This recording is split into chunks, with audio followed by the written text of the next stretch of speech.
Hey guys, it's Cop Pizzle. Hope you're enjoying the live stream tonight.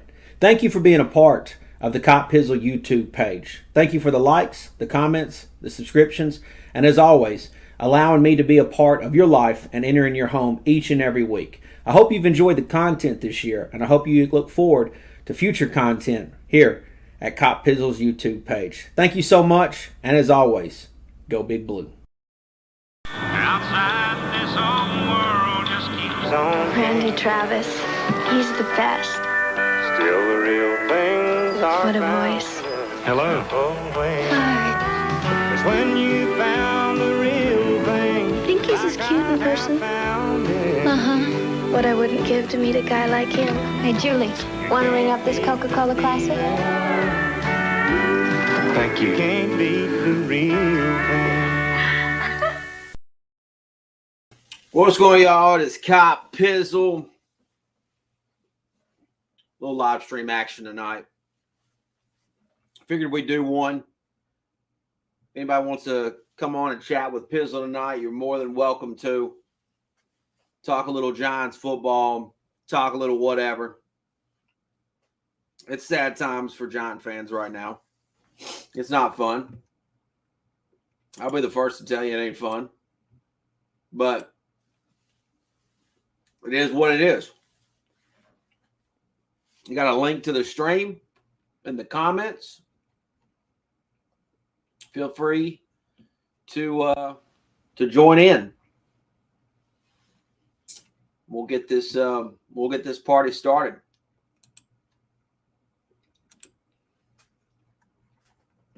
Still just let me just say this. Still just really, I don't even know if heartbroken is the word for Monday night. I really don't know what the word is.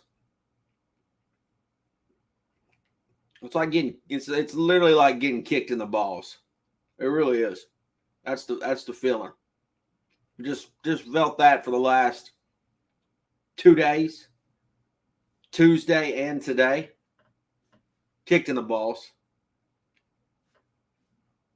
I mean, that's really what it feels like. So let's get this thing started.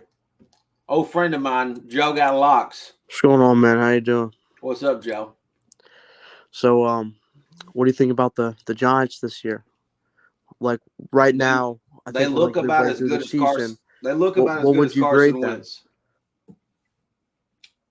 Nah, bro, I'm on your channel. I'm here to talk about the Giants, man. Let's talk about the Giants. Let's not talk about Carson Wentz. He's in the past, all right. You don't want to talk about the Eagles? We can if you want. We can talk about anything. What was your question, Joe? So, what would you grade the Giants season so far? What do you think I should grade them, Joe? What would you give them? I mean, I'm gonna give them a D plus because there's a lot of people saying how they were supposed to win the NFC East this year. They were supposed to be like on top, better than Dallas, better than anyone else. And right now they're last in the NFC East. But I think it's going to take some years. But I think the Giants can be a playoff team one day. I don't think I personally thought that they would be better than Dallas. I thought they would be neck and neck with Dallas.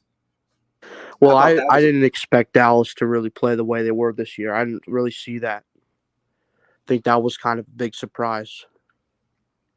Well, Dallas is, I think, obviously better than what I expected them to be. Right? Yeah, I mean that's true. But Dallas they've played a lot of bad teams. Like when they played good teams, like when they played the Bucks, they lost. I think if they play harder teams, I don't think they're going to be able to beat them. The thing is I still think that when we play Dallas again, that the Giants, obviously depending on how injuries fall, I think there's an opportunity that the Giants will have to beat them. I do think the Giants can beat this Cowboys team, although the Cowboys Mhm. are good. And if you watch Sunday night, the fact that they were able to do it with go in and win with a backup quarterback, it just kind of seems like this is the Cowboys' year. Like this is just meant to be for them, which sucks. But I mean, what else? What else can you say? Yeah. We'll see. We'll see. I mean, I mean, they they they got to stay played healthy. Minnesota. I'm not. They're not gonna. They're not gonna win. They're not gonna win the whole thing with Dak, injured. No, no way. No way. I don't think. I don't think. See, I think Dallas is maybe as far as I can see them as possible, like maybe divisional round, and they get knocked out by like Arizona or something like that. But yeah, To I answer don't your really see. question, though, I would probably give the Giants a D grade. I don't know about plus or minus. I don't know. What are they right now? I think they're 2-6. They're two No, and six. 2-6. They're Yeah, 2 and 6. So I wouldn't necessarily give them an F, yeah. but No, because because I I mean, mean, honestly, when they put up a I, fight like that against a team like Kansas City, I hate to be the woulda, coulda, shoulda guy, but and I know there's some Cowboy fans in here that will tell me, but I mean, the Giants. You could argue and make a great case the Giants could be 4-4 right now, maybe even 5-3. I mean, if the Washington game doesn't go the way it goes down, we win that game. The Atlanta game, we really had no business losing. And I mean, this Chiefs game, I mean, what a disaster that ended being. So, I mean, it is what it is. The Giants. I don't buy into that. You are what your record says you are. I know Bill yeah, Parcells famously said that. yeah, I don't buy into that. That's just not. I think there are excuses for everything, and so hmm at the end of the day, the Giants are 2-6. Can't change that, but you could argue that they're 4-4. yeah. Who do they play this week? The Raiders. The Raiders.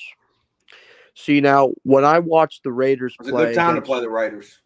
yeah, when the Eagles played the Raiders, I noticed that it was a lot of underneath passing by Derek Carr. Derek Carr is very accurate. He likes Mm-hmm. to throw it underneath. He can throw it deep, but guess the situation that just happened with Henry Ruggs, so you're not gonna have Mm-hmm. to worry about a lot of deep vertical game. You are gonna have Darren Waller, They've but also got a human element that's really going to mess them up. yeah, I mean that's their boy, that's their teammate. My man just went out there and killed somebody, and it's tough, I but mean I don't know how in the world like they. as a football perspective, it would be Yeah, the week to play the Raiders. it would be the week to play the Raiders. You couldn't. I mean, and this is the thing when you're grading the Giants, and I'm not making fun of what happened with Ruggs, and I'm not saying it's a good thing that happened. But what I'm saying is, if you're grading the Giants, if they Yeah, can't beat a team who is probably emotionally upset this week that one of their teammates is probably going to prison for a really long time, hmm if they can't win this game, we got big problems. I yeah, don't care how many people I mean, will the Raiders even care about football this week? yeah. You know what I'm saying? You Will also they? got to look at it as like, this is a big game for the Giants, and I believe they play Philly twice, and then they play Washington one more time. Yeah, I mean Those are winnable games. the And like, Giants. I mean, you can look at the schedule and say the Giants can still win 9 games. You can look at it. I mean, there's the Dolphins yeah, are on the that schedule. NFC, the last two spots in the NFC wild card are like up for grabs. I don't think anyone really has it locked. I think there's really there's like five powerhouse teams, and then the Yeah. last two are just going to be, like those like mediocre teams slipping in at the end. Well, Joe, I appreciate you joining me, man. I got to get on to some other guys. Yeah, man. Good talking to you. Good talking to you, Joe. Take care of Carson Wentz for me, okay? Yeah, we'll see Thursday night. Okay, buddy. All right, I'm going to bring in Big Willie Style 2002. What's up, Big Willie Style? What up, Cop Pizzle, man? I've been enjoying your streams, man. It's been help me get through this rough season we're having, man. But I appreciate all the play-by-plays and all the comedy you have in there, man. It's been getting me through these rough times, both. So thank you. That's all. Where are you from, Big Willie? Oh, I'm from Maine, man. That's why I got the hat on up here. We cold up here, so that's awesome, man. Gotta have the hat going. I always like knowing where my subscribers and viewers are from, man. It's always cool for me to get a perspective of that. But what's up, man? What do you got for me? Man, just I've been listening to a lot of WFAN the last couple of days, and I had to kind of shut it off. But man, they're just they're killing this team, and I can't blame them. Judge said the other day, the fish stinks from the head down, and man, I think it's just kind of the way top to bottom in the organization right now. It just it's tough to find a kind of a bright spot, and I'm really just kind of looking for one. Just being a fan, like you said, we still got a bunch of games left this season, and just looking at the schedule, trying to find any kind of bright spots where we can build and improve on, going forward. We, like you said, we got the Raiders coming up this weekend, and they're coming off some struggles themselves, but we got to get healthy too. I mean, we have a lot of guys injured, especially on the offensive side of the ball with the with the receivers. So, man, just looking for some consistency. I think the biggest takeaway so far for me this season is we're just not playing complementary football. Each game you have either the defense playing well or the offense playing well or the special teams playing well. One unit plays well, but the other unit doesn't play well at all. Absolutely. And I think that's our biggest problem. Yeah, I've said that a lot over, it's crazy because we finally got to kind of see that in the Carolina game, whereas the offense was doing well, the defense was doing great, and now you're seeing this in this past game, right? I mean, the defense, I would argue, and I think a lot of Giant fans would argue that the defense did a good enough job. They deserve to win a game. Like they deserve a win, and they haven't been great all year long. They've let us down in multiple situations, but they deserve to win Monday night, and the offense kind of just really let them down. And so it's really it's you're exactly right. They haven't played complementally. I can't even say it. Say it for me. Complimentary. Complimentary. I got you. I can't. But no, they haven't. They just really haven't done a good enough job in helping one another.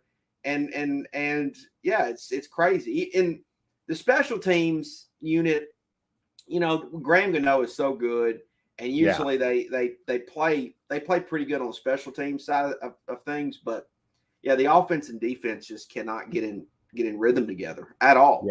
Yeah. It's so frustrating.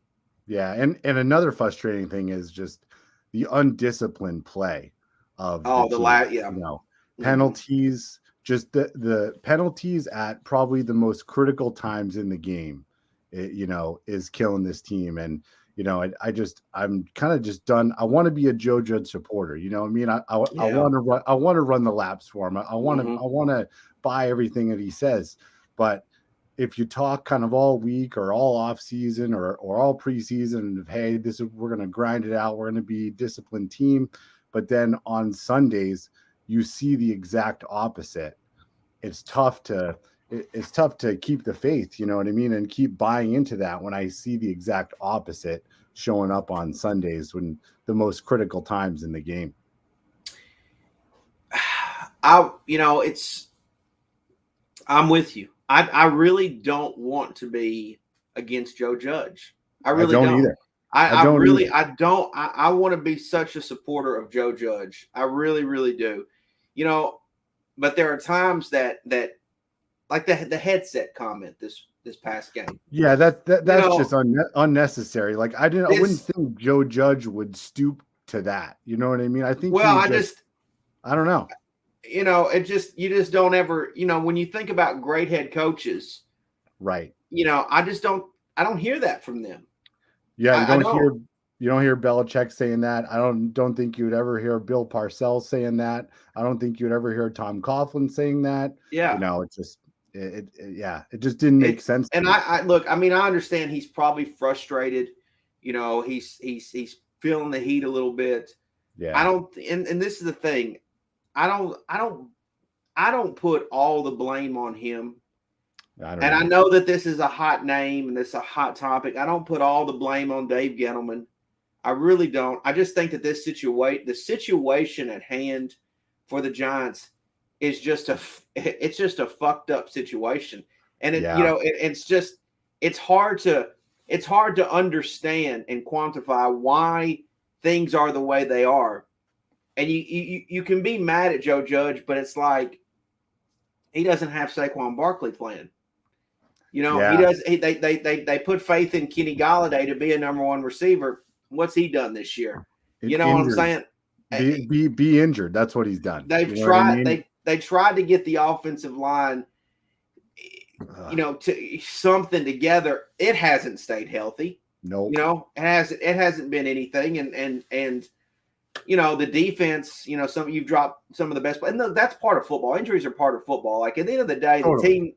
the team that's really talented and stays best as best healthy as they can usually wins the championship or at least goes far in the playoffs.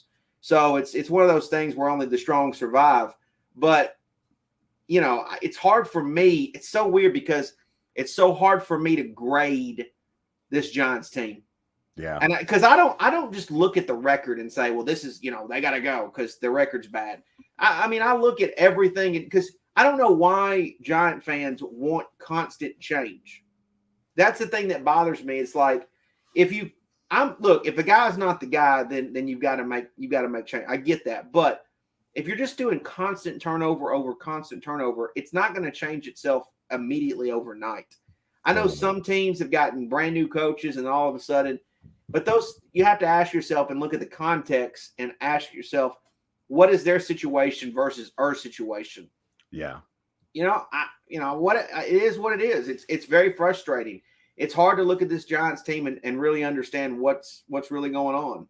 Yeah. Well, what do you think about not doing any moves right before the trade deadline? Do you think that was smart to kind of hold back? Do you think? I mean, obvious guys like Evan Ingram. I mean, yeah. Come on. The Evan Ingram thing is here's the thing about Evan Ingram. And look, I don't think you're going to find anybody on YouTube that hates Evan Ingram more than me. Okay. Yeah. I mean, I have, there's a lot of content creators that always buy into the hype of Evan Ingram every preseason, every training camp. And they're saying, well, this is the year. And I have said for the last two, no chance in hell. And then somehow he makes the Pro Bowl last year, which has been an ongoing joke of my channel. Yeah. But, everyone's like, well, trade Evan Ingram. Well, here's the thing. You can't go to the dance by yourself, right? You got to have a dancing partner. So how do we know that anybody even wants Evan Ingram? Now, I did see a report or a story that the asking price for him was high. If that is true, which we don't know for a fact, but if that is true, what the hell are the Giants even possibly thinking? Because, if you're trying to just, get something really, obnoxious for a player that I can't imagine anybody thinks is actually good, then that's terrible management. That's terrible. That's where I get pissed off. If Dave Gettleman is in charge of that, which again, we don't know, if he is, then that pisses me off. But, you can't sit here and say, what are the Giants doing if you don't know for sure that anybody's willing to take him. I even saw some people saying, oh, trade Darius Slayton. Look, I've been a Darius Slayton guy, and look, I'm upset that he had a big drop in the fourth quarter, especially somebody that supports him as big as I do. You can't just go trading guys just because they have a couple drops. At the end of the day, the Giants have to have some bodies on the field. And I'm going to say this. Darius Slayton to me is more valuable. And this is going to sound hot takeish, but he's more valuable to me and the Giants than Kenny Golladay. Okay? Because Darius can actually, and granted he's been hurt, But Darius Slayton actually has been on the field a lot more this year than Kenny Golladay has. You know, availability is always the best is the best ability a player can bring to a team. Just being available is a really good thing. Kadarius Toney right now, I love his game. Can't stay on the field, it appears. Sterling Shepard. I've always loved Sterling Shepard. Yeah, we love Sterling. Sterling Shepard's great. I think every Giants fan is like, I love Sterling Shepard. But honestly, can't stay on the field. You're no good to me if you're always hurt every single year and you're not on the field. 100%. I almost at this point can make no distinction between a bad player or somebody that's hurt all the time, because you're hurting us each way. You know what I mean? By taking up a roster spot, being on the team, taking up a contract, taking up money, but not being on the field. That's awful. Like that's no good than anybody that's out there just dropping passes. Right. You know what I mean?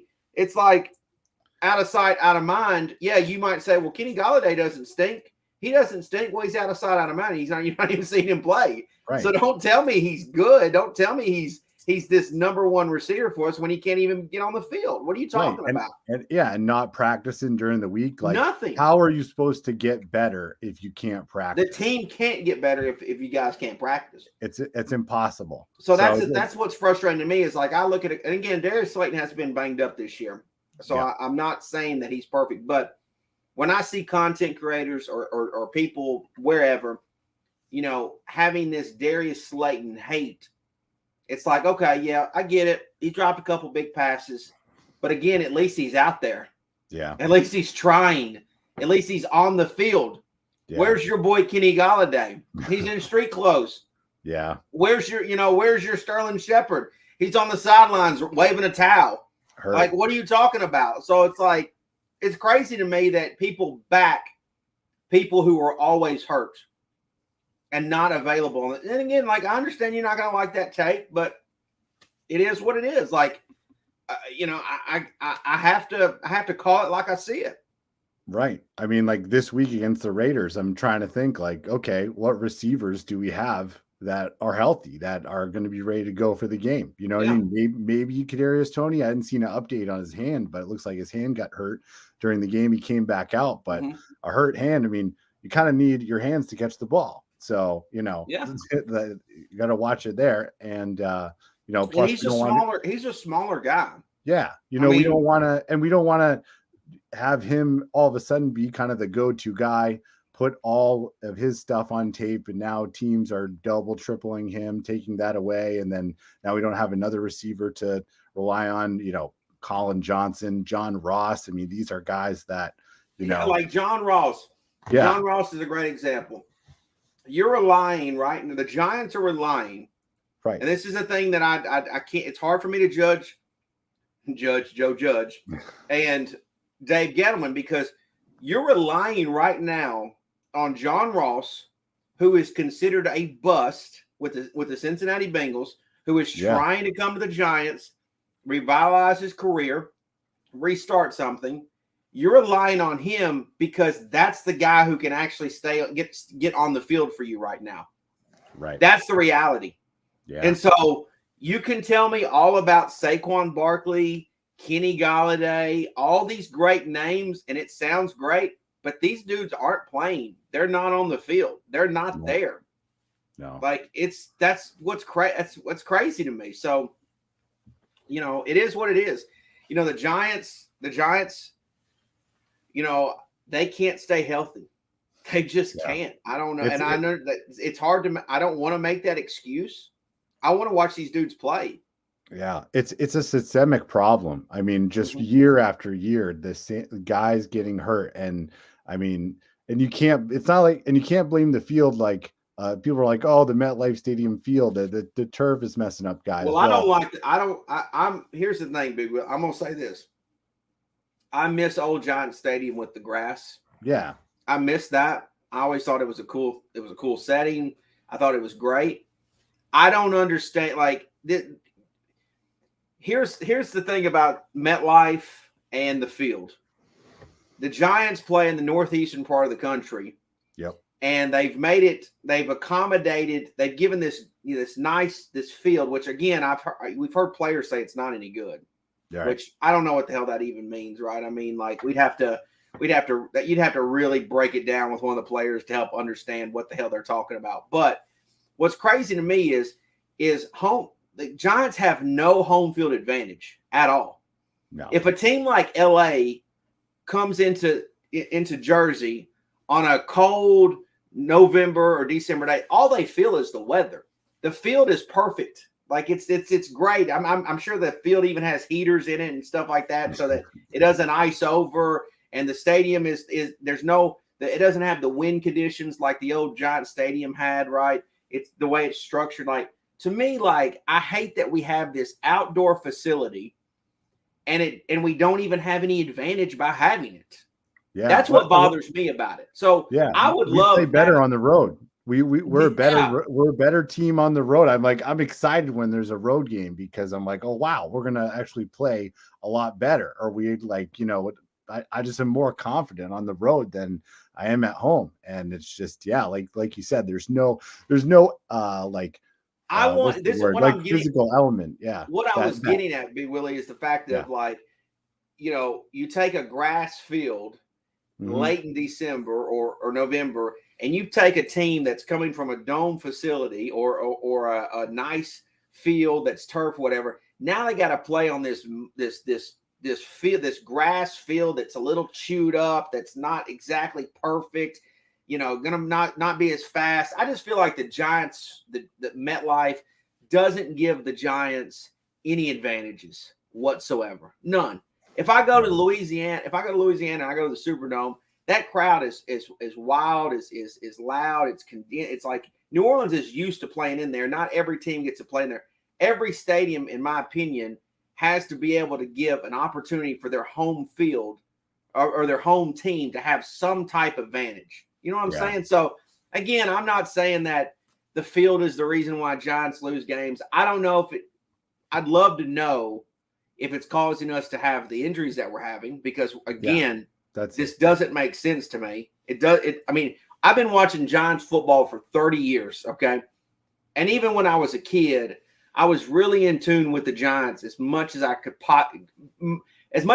understand for a youngster, right? I mean, I was constantly trying to get information and know all kinds of stuff.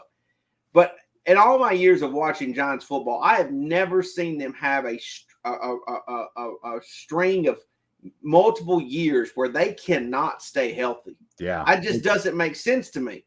And so what do we contribute that to? There has to be a common denominator as to why this is happening. Yeah. And it's not like it's not like they keep the same like strength staff or anything, like especially during these last couple of coaching regimes where every 2 years we had a change. We have, new philosophies, new strength guys, new conditioning programs, all that stuff has changed up, but yet the results are the same. Massive amounts of injuries to our key guys every year. And so how do you fix that? I mean, one way is better depth, but then, you got 53 guys, you know what I mean? If half of them would go down, then what do you do? Then, you know what I mean? So yeah, it's, I mean, how many teams actually have a good backup quarterback? Well, I don't know. Like, you know what I mean? I was about to say not that many, but man, this past week you saw how many backup quarterbacks win football games. Trevor Siemian, Mike F. and White on the, on the Jets. Yeah. So, I don't know. I think some of these teams have got good systems, you know what I mean? They can plug a good backup in for a game or two and be good. But I don't know, man. It's just the thing I will say that the thing that's frustrating too, because I know the Saints too. I was just thinking about the Saints having a backup quarterback now. The Saints are actually a pretty decent team. Like they're a pretty good team. Like they really are. When you look at the analytics of it, like their defense is really good. Obviously their offense is what it is, but their defense is actually really good. It's crazy, and the Carolina's defense is actually really good. And we beat so it's crazy when you look at the Giants' 2 wins, and then you look at their losses. I hate to say it, but it's so woulda, coulda, shoulda. You know what I mean? Yeah. So it's so rough being a Giants fan right now, man. It really is. It is. But hey, Big Willie, I appreciate you joining me, man. I appreciate absolutely. you watching the channel. I appreciate you coming on and chatting with Pizzle, and your support is always appreciated, man. All right, thanks, Pizzle. Keep on keeping on, brother. Thanks, man. All right, we're gonna get to Danny. Danny looks like an Eagles fan. What's up, Danny? Hey, how's it going, Cop? How's it going? First of all, are you a Philly 500 fan? I do like his channel. Okay. I would just like to say, first of all, I'm not trying to kiss your ass or anything, but I really like your channel. I really do. I've been watching your channel. I think I started watching YouTube videos in like 2020, somewhere around there. What took you so long, Danny? But what I really like about your channel is that I can tell that, obviously the Giants haven't been good in a long time, but I like the fact that you support your team no matter what. And you're really different from a lot of the other, because I watch a lot of Giants content creators, Eagles, Cowboys. You're a lot different from them. A lot of them use green screens, and they all kind of, I don't know, they all just seem very similar, but you seem very different. And I like your passion, and I like the fact that you support your team even though you know that they're not very good. And so I just really like your channel. Obviously we don't like each other's teams, but I just really like your channel. I'm gonna be honest with you, I know the Eagles suck. I know they're bad. I didn't expect a lot coming into this year. They have a new head coach. Obviously Jalen Hurts is a young quarterback. But, the only thing I can look forward to, I guess, in the future is the fact that they have a lot of first-round draft picks.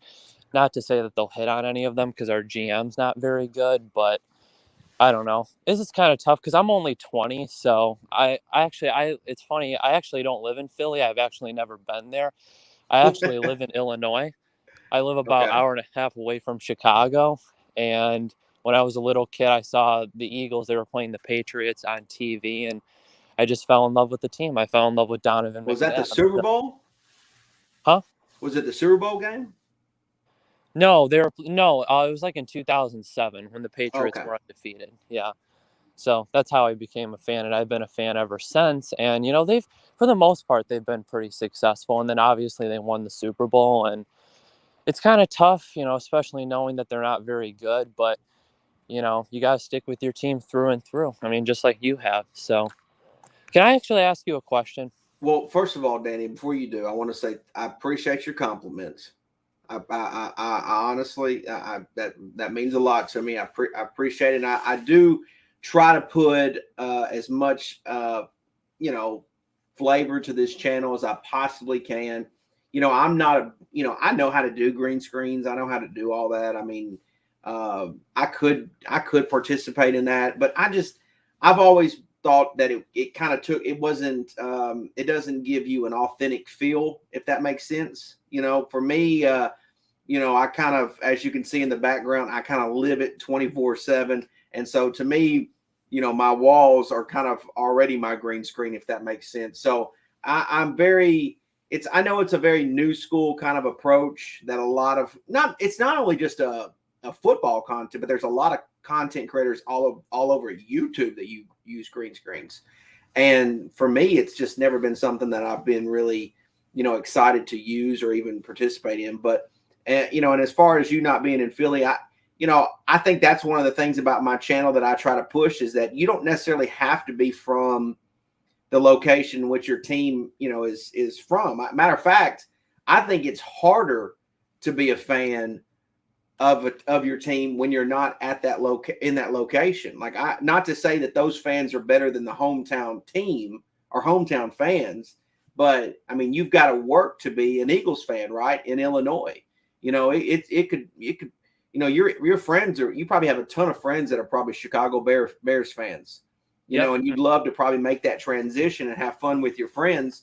But at the same time, you've got your own thing to worry about, right? You got your own passion and your own way of thinking. And so you should go to Philly one day. I didn't hate my experience in Philly, and I've always looked forward to returning there. But go ahead and ask your question. Oh, what I was going to say, when did you, oh, actually, I wanted to ask another question. When did you go to an Eagles game? What do you mean? Like, what When year did did you go to the Eagles game? Well, I actually went. I went to. I've been to two Giants and Eagles games. I went in 2008 to Eagles and Giants, which was actually at Old Giant Stadium. I went there, and the Eagles actually won that game, so that sucked. That was something. It was a cold December day. And then one of the biggest things I remember about that game was the Giants had a blocked field goal, or they blocked an Eagles field goal. And I want to say that Kevin Dockery or somebody like that ran it back for a touchdown in that game. But I went to that game, and then I went to Eagles Giants. It was a Thursday night game in 2016 when the Giants wore their color rush jerseys for the first time. Oh, okay. Oh, I remember that game. So that was and Eagles jumped on Eagles. That was Carson Wentz's first year, I believe, with the team, and the Eagles were not fairly good that year. The Giants, if they would have won that game, would have clinched a playoff spot. But I want to say Eli threw two quick interceptions, and the Eagles got up like 14-0 really fast. And I thought, oh, shit, I'm in the wrong place in America right now to be in Lincoln Financial Field down 14-0 with nothing but Giants gear on. But the Giants were able to battle back, and they didn't win, but they made it a really competitive game. But it was a great experience to go to the Link. I didn't have a bad experience. I mean, I had people shit talk me, right? People always say that Philly fans are real rough and stuff, and like, I've got pretty thick skin, so people said some things, but it wasn't anything that I couldn't handle as an opposing fan. So, but yeah, man, that's I've actually been at two Giants Eagles games, and both games the Eagles beat the Giants. Yeah, I do remember that game in 2016, mainly because I think you mentioned Carson Wentz. It's hard to believe but there actually was a time in which Carson Wentz actually played good. He had a really good game. I remember that. I remember being there and watching him in person. It's so funny. You see some guys play in person versus see how I play in TV. And I remember thinking, wow, Carson Wentz in person is actually a really good player. Like, he just really was good. But obviously his injuries have taken a toll on him, and it's hard to come back from those kind of injuries. Yeah, I was a really big – I don't really want to talk about him because I know he's on the Colts, but I was a really big fan of his, like, before he got hurt. Like, I knew after his rookie year, I'm like, this guy's going to be special. Like, you can just tell when a guy is going to be really good, but obviously he had the knee injury. And I was one of those fans that really wanted to keep Nick Foles. I know you really like Eli Manning. Nick Foles is like my Eli Manning. I know Nick Foles is not Eli Manning, but – he's my favorite player personally. Well, I personally thought that it was a mistake when the Eagles did move on from Nick Foles. I mean, me too. The guy wins the Super Bowl for you, and you're just gonna move on from him. I mean, like, to me, that's tough. I just, to me, they haven't been the same since they made that decision. No, they haven't. And there's a lot of other factors why they've gone downhill as well. But I just think Nick Foles, he really fit, especially, Doug Peterson's system perfectly. And Nick Foles isn't very, like, flashy or anything, but he gets the job done. And then, of course, they settled for Carson Wentz, and that didn't work out, obviously. But this is kind of the question I wanted to ask you, what I was going to ask before we got into this conversation. What do you think of Jalen Hurts? Like, do you think, and just be honest, do you think he's bad, or do you think he's good, or do you just think he's kind of like okay? Because I have my opinion on it. But so what's funny to me is I live obviously in SEC country, and so I actually watched Jalen Hurts play a lot at Alabama. I watched him play fairly many games, and at the time Alabama really wasn't known as a quarterback school. Right. There was like a lot of the guys that came out of Alabama. There was a lot of great talent that came out of Alabama, but there was never any good quarterbacks that ever came out of Alabama. Right. And so Jalen Hurts and Tua and Mac Jones now recently have kind of broke that mold, because you never saw any Alabama quarterbacks starters in the NFL. And now all of a sudden there's three of them. And so at Alabama, he really wasn't all that great. I thought he wasn't good at all. I thought he was kind of a guy that was just had this awesome supporting cast around him, and he was exceeding. Well, then he obviously goes to Oklahoma, right? Or transfers to Oklahoma because Tua took a spot, and he looked great. Like he looked like a completely different player. He didn't even seem like the same player that he was at Alabama. So what was interesting was when the Eagles got Hurts, I still kept thinking he was I kept remembering the fact that he did play at Alabama and he wasn't that great there. And, I thought that they kind of got him as a gimmick player, kind of like a Taysom Hill does for the Saints, to come in and play spots. Like it didn't seem like to me they were drafting him to be a franchise quarterback. And I feel like that's the problem with Hurts right now is the organization drafted him with different intentions, and now their intentions are to try to make him a franchise quarterback. And I just don't think that that's ever going to stick. Because if you're not fully, I don't think they fully committed with that. I mean, you can't. They had Wentz. They had Wentz. I think they had Wentz locked up into a deal, didn't they? And for a contract through 2023, they gave him at the time, I think it was in June of 2019, the most guaranteed money in NFL history. So if you're doing that, why would you, if you're drafting Hurts, and again, I don't care about where you draft a player in the draft. If you feel like that's where he needs to be taken, that's where he's taken. And I don't have a problem with them actually drafting Hurts because if he's going to bring something to your offense, it doesn't matter if he's a quarterback or not. If he brings a value to your offense that you don't have, you should get him. Absolutely. I mean, I'll tell you right now, if the Giants, obviously Daniel Jones can run, but if he couldn't run, for example, like when Eli was the quarterback, if you would have had if the Giants would have access to a guy like a Taysom Hill, I would have been for that 100%. So to me, if you can make that work, I'm all for it. I just think that the Eagles drafted him with different intentions for what they have now. Does that make sense? Yeah, no.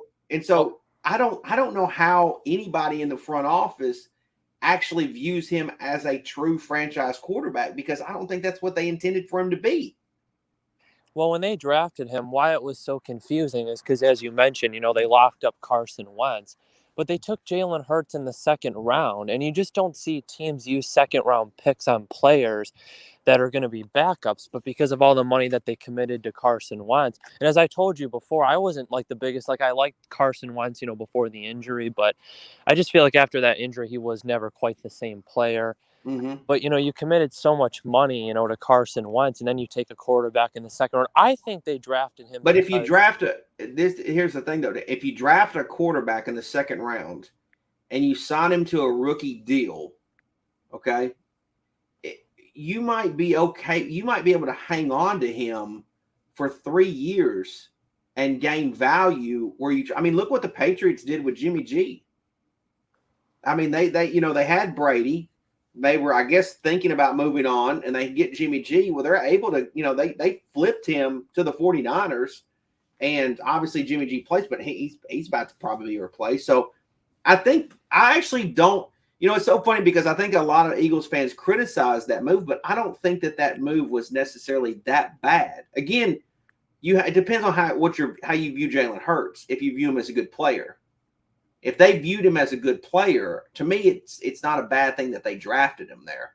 It's really not. But if you're going to do that, you better make sure that you have all your pieces in place to be successful. Does that make sense? So, like, you're not going to draft him over a guy that you really need to play receiver. Again, if he would have brought stuff to a value to your offense, you absolutely have to take him, no matter what position he plays. That's just the way, that's just the way I view it. But I don't know. Again, we don't have that information of what they were actually thinking when they took him. Yeah, no, I'm not even saying it was necessarily a bad move. I just didn't think that they should have used They should have used like on a receiver or something else like that. But you also don't know, like you said, if they really liked him as a player, you can't just assume that, oh, he's going to be there in the third round. He is not going to, in my opinion, last long with the Eagles if he's not able to bring them a winning record. Yeah. Daniel Jones is going to get a longer leash with the Giants, whereas I think Jalen Hurts is going to be on a shorter leash. Does that make sense?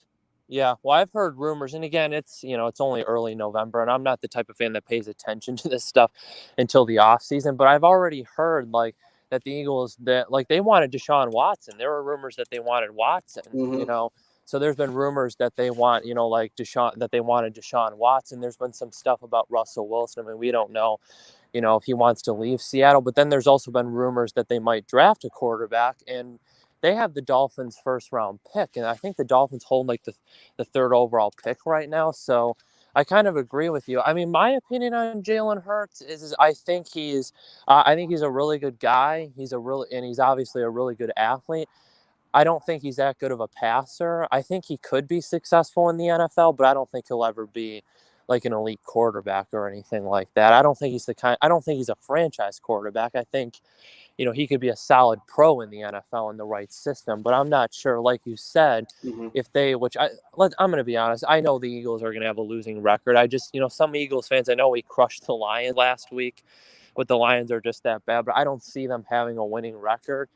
And if they have a really high pick, and I mean, they have a lot of first round picks, I see them either going out and getting a quarterback. I personally would not want them to trade for a quarterback, because then you're giving up all those picks. And sure, you might have, let's say they got Russell Wilson, for example, which I think Russell Wilson's great. I think he's awesome. And obviously you'd still have him for quite some time. He's still in his early 30s. But you still, the Eagles still have a lot of holes. I think the way to win in the NFL is to find a young quarterback on a rookie contract and then build around them with having. Absolutely. I think that is, I don't know how many people feel like, that to me, that is the secret. But you got to hit on that rookie quarterback. Right. Mm-hmm. You got to hit on it. I mean, it's happened. I've seen it happen multiple times. Ben Roethlisberger, he was a rookie when he went to the Super Bowl. I want to say that the Seahawks went to the Super Bowl when Russell was on his rookie deal. The Eagles with Wentz was on a rookie deal. I don't think I have to, let me think here. Brady. I think Brady was on a rookie deal when back in the day. Yeah. I think that was one. I mean, that's always to me. Yeah, Mahomes on a rookie deal, wasn't he? Yeah. So I mean, that is to me always been the secret. But Danny, I appreciate you joining me, man. I got to get to some other people, but I appreciate it. I would be lying if I didn't tell you that I'm looking forward for the Giants to play the Eagles. I mean, it should be an interesting game. At this point, beating the Eagles is my Super Bowl at this point. So, I guess it's the same as well. I appreciate you joining me, Danny. And I appreciate you supporting the channel. Yep, take care. See you, Danny. All right, I'm going to get to 100 grand. Remember me, man? Man, aren't you DJ 100 You remember grand? me? DJ 100 grand. Yes, sir. What happened to the DJ? Are you not a DJ anymore? People just call me 100 grand, man. I'm 100 They just grand. call you 100 grand now. Yeah, Okay. just 100 grand. That's what you do. You show up, you just got 100 grand. Hey, man, you already know. Repping them Cowboys. You remember me. Go ahead. You know. Gotta hold it down for Cowboys Nation, all the Cowboys content creators. You know how we do. Who's your favorite Cowboys content creator right now? I got a lot of friends, man. I got a lot of friends. They most all the big dogs is my friends, Vachi Lombardi, that's my dog. Law Nation, that's my dog. Skywalker, that's my dog. I'm gonna tell you one that I've been watching recently. I've been kind of laying in the weeds, so I'm not me saying his name. Have you seen Dallas Cowboys is it Dallas Cowboys 1980? Dallas Cowboys fan 1980. Have you seen him? Yeah. What is his name? What is his YouTube name? Is it Yeah, Dallas? I've heard of him. I don't know if I've seen him like that, but I've heard of him. Okay. Yeah, I've heard of him, but Okay. There's I mean, honestly, it's a lot of us, man. there I is. mean, I can't say us because I don't do YouTube, but They all got style. I They all, don't have a YouTube channel, so I can't. But understand. I'm known in Cowboys Nation I because understand. Yeah, you're DJ 100 grand. well, 100 grand, 100 grand. They get the 100 DJ, and Okay. I do thumbnails for them. So I do Okay. I do graphics, man. I do thumbnails. So How come you don't be doing my graphics? because it's my first time talking to you in a while, man. Okay. I do graphics Zone HD on Instagram. Okay. Graphic Zone HD, man. Check me out, man. Okay. Listen. I do your thumbnails. You be talking about I can't think of his name. Eagles YouTuber. Philly That's my 500. guy. No, that's my guy. No. Who? Um. E-Rock? No. That's my guy. I can't think of his LB. Lord Brunson? Yeah, that's my dog. I do thumbnails for him too. That's my dog. Man. Even though he's an Eagles fan, I do thumbnails for him. You know what I mean? Business is business. You know what I'm saying? That's my dog. He cool. Okay. He cool. Okay. That's cool. That's my dog. He's You know all what I'm right. saying? He's all right. And shout out to I can't think of his name.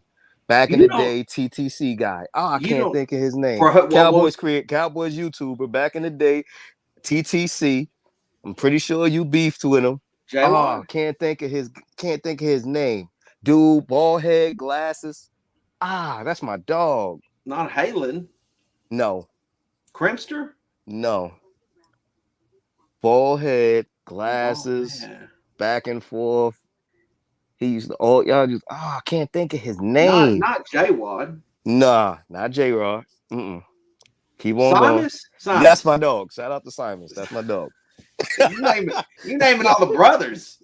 Huh? You naming all the brothers.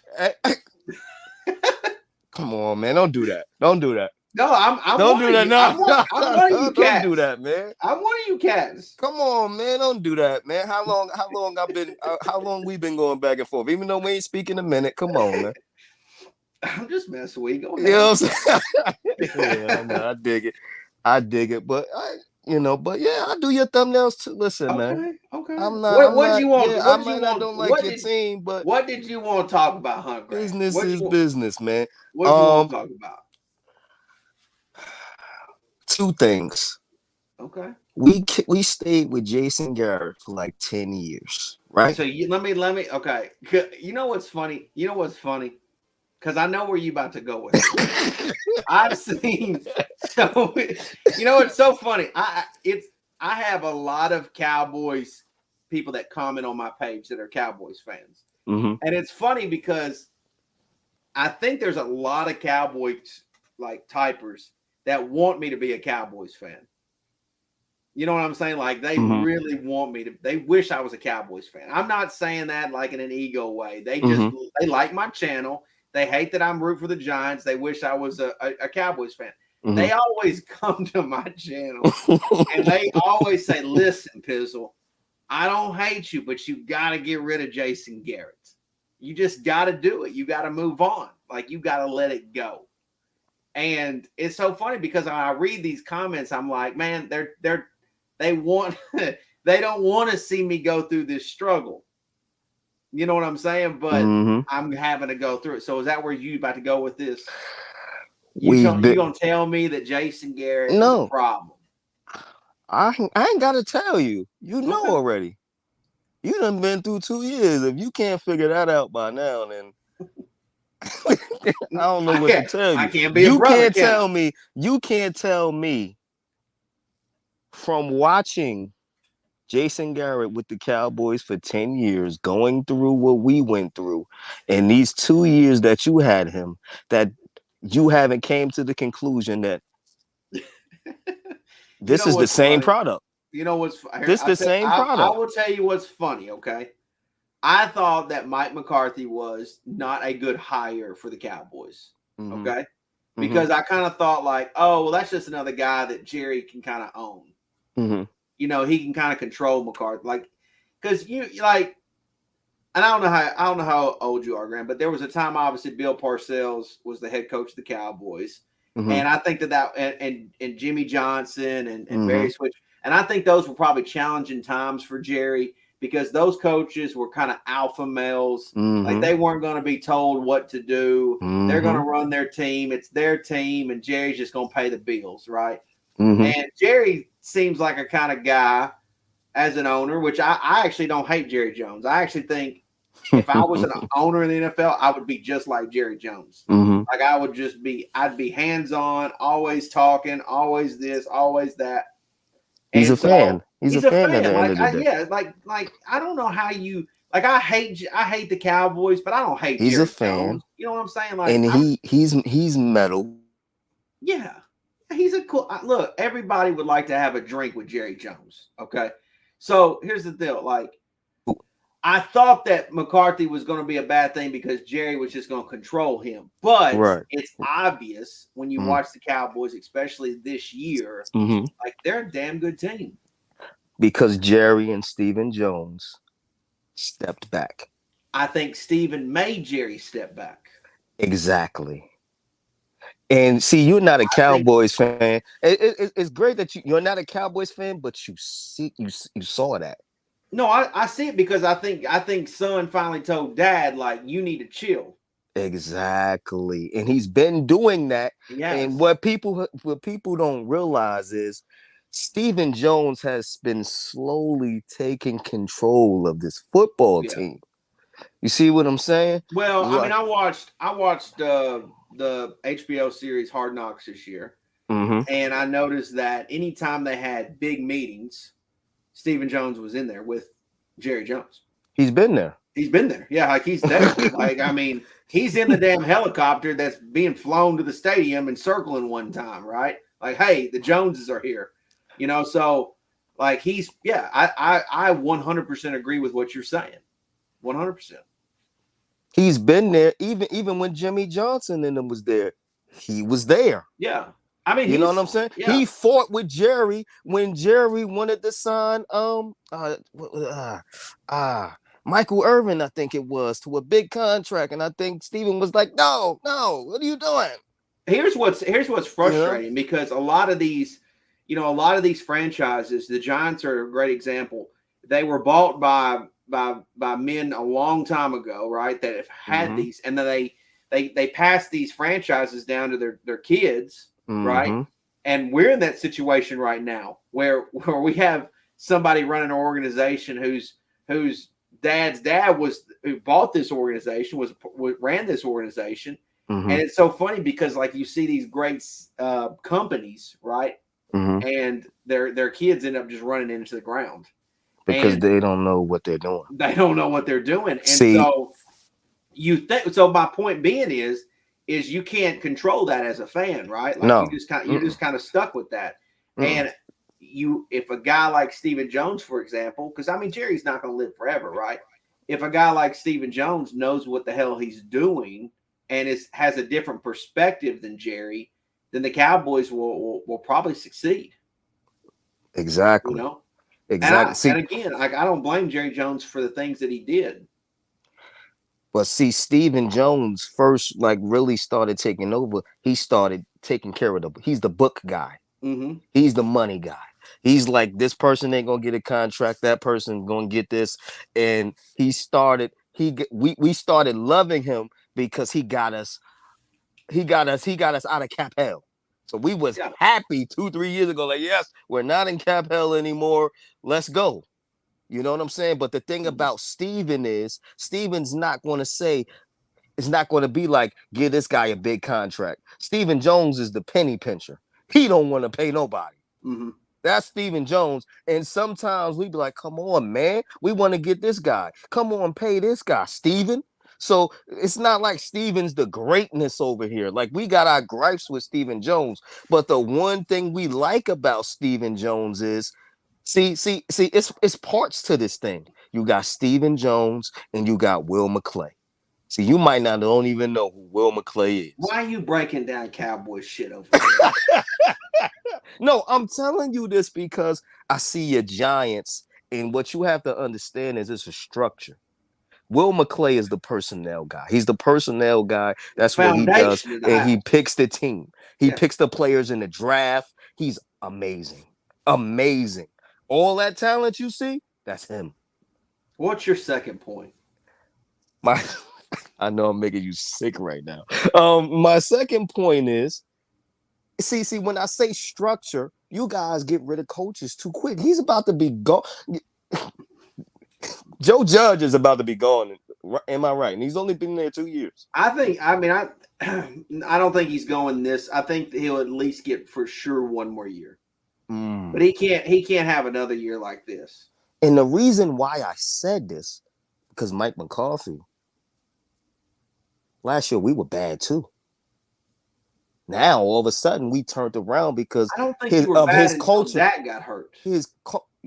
Right, but he had time to instill his culture.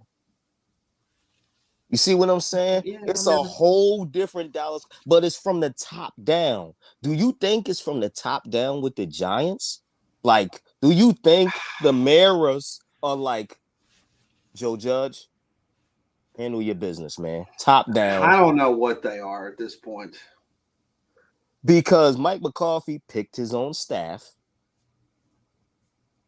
You know what I mean? The defensive coordinator was terrible last year. Went and found somebody else. Well, Dan Quinn is actually a really good coordinator. But people was trashing Dan Quinn. I'm pretty sure you probably was trashing Dan Quinn too. No, I mean when he was the defensive coordinator with the Seahawks, he was really, really good. Right. Terrible. But he's one of those, like, he reminds me, it's funny because I don't think Pat Shurmur's a great offensive coordinator, but there are guys who are better coordinators than they are head coaches. That's a fact. That is a fact. And Dan Quinn, in my opinion, is a better coordinator than he is a head coach. Same thing with Todd Bowles. Todd Bowles, he's a great example. Yeah, Todd Bowles is a great example. Fucking $100,000 just throwing one. Oh, come on! You think I don't know my stuff here, man? No, that's cool. That's cool. Now, hey, I'm gonna tell you. You know, it's funny. I'll tell you who I think is going to be a good head coach one day. That's a coordinator right now, though. Is Byron Leftwich. I think he's going to be a head coach. But here's the key: he has to be able to hire his own people. Well, he has to be at it, and he's going to need that time. A lot of I'm just bringing him up. Like no one's talking about him. The same thing with Kevin Moore. I think Kevin Moore be a great head coach, but not now. No, not now. Not now. It's still too early. He's an awesome coordinator, but I don't want him to go and get a head coaching job and bomb out like a lot of these first year head coaches. It's a lot of Giants fans out there that's like they want a seasoned dude. They don't want these guys. These new guys, like it's a lot of people. If Joe Judge gets fired, it's some Giant fans that want to go out and get an old head coach because they don't want the new fresh thing because they feel like they done did that 2-3 years in a row. But you got to be able to hire your own people. I don't know if the Maras let that happen because I hear it's the Maras that picked Jason Garrett. It wasn't Joe Judge. Jason Garrett was a part of the Giants organization as a backup quarterback at one time. I know that don't mean nothing, but no, that don't mean he was also the Cowboys backup quarterback too. So you think that was a Mara pick? I think it's a possibility. Yeah, I think it's a possibility. And I say all of this because all of this depends on if Daniel Jones is your guy. Because if your top is not right, how is Daniel Jones going to flourish? If you look at Dak, you can't sit here and tell me that we didn't develop Dak Prescott. Okay, well, yeah, okay. I mean, yeah, you could say that, but I actually think that Dak was a diamond in the rough. Like I think that he was like that was a really intelligent, smart pick by the Cowboys. Like as a fan of a rival team, all I can do is tip my cap to that. He's a hard worker, man. You know what I'm saying? Like, I mean, hard worker. Is Daniel Jones a hard worker like that? I don't know. I think Daniel is. I don't hate Dak. Like I think Dak's cool as hell. Like, I think he's probably a cool dude, to be around. Like, I think here's the thing. It's so hard for a guy. Like, one thing that I don't think that a lot of fans respect is the fact of how hard it is to be a franchise quarterback. It is. Like, especially one that plays for the Dallas Cowboys. That's the hard. Come on, man. Because, I mean, that's like being wrong. Well, the head coach of not head coach, but the quarterback for the Dallas Cowboys. That's like being the shortstop for the Yankees. Facts. Like, it's a huge spot. Like, it's a big spot, It is. And so, to me, like, there's a huge responsibility. And so, like, Dak is honestly carried that with, like tremendous. Like, he's been great. Like, you got to give him his props on that. See, like, when the Giants beat the Cowboys last year without Dak, obviously I was happy, but I would rather beat the Cowboys with Dak playing. Because Dak is the heartbeat. Because, well, I mean, Dak's he's a competitor. Yeah. Like, he's the heartbeat of the Cowboys. Yeah. They didn't want to play last year. He was done. He was gone. Want to know why they won that game on Sunday? Because Dak said, "This is my guy. Play for him." And that's exactly what they did. Man, Hunter, I think this is just too much Cowboys talk for me for one night. I'm trying to, because I see, how you are about your Giants, and I see how you're pro. I don't want to talk about the draft. I'm riding with my Giants. Through thick and thin, what you supposed to do as a fan. You feel bad for me. Just say it, Hunter. Just say you feel bad for me. I do. I feel bad for you, but I also want to know. You rooted on the Giants Monday night for Pizzle, didn't you?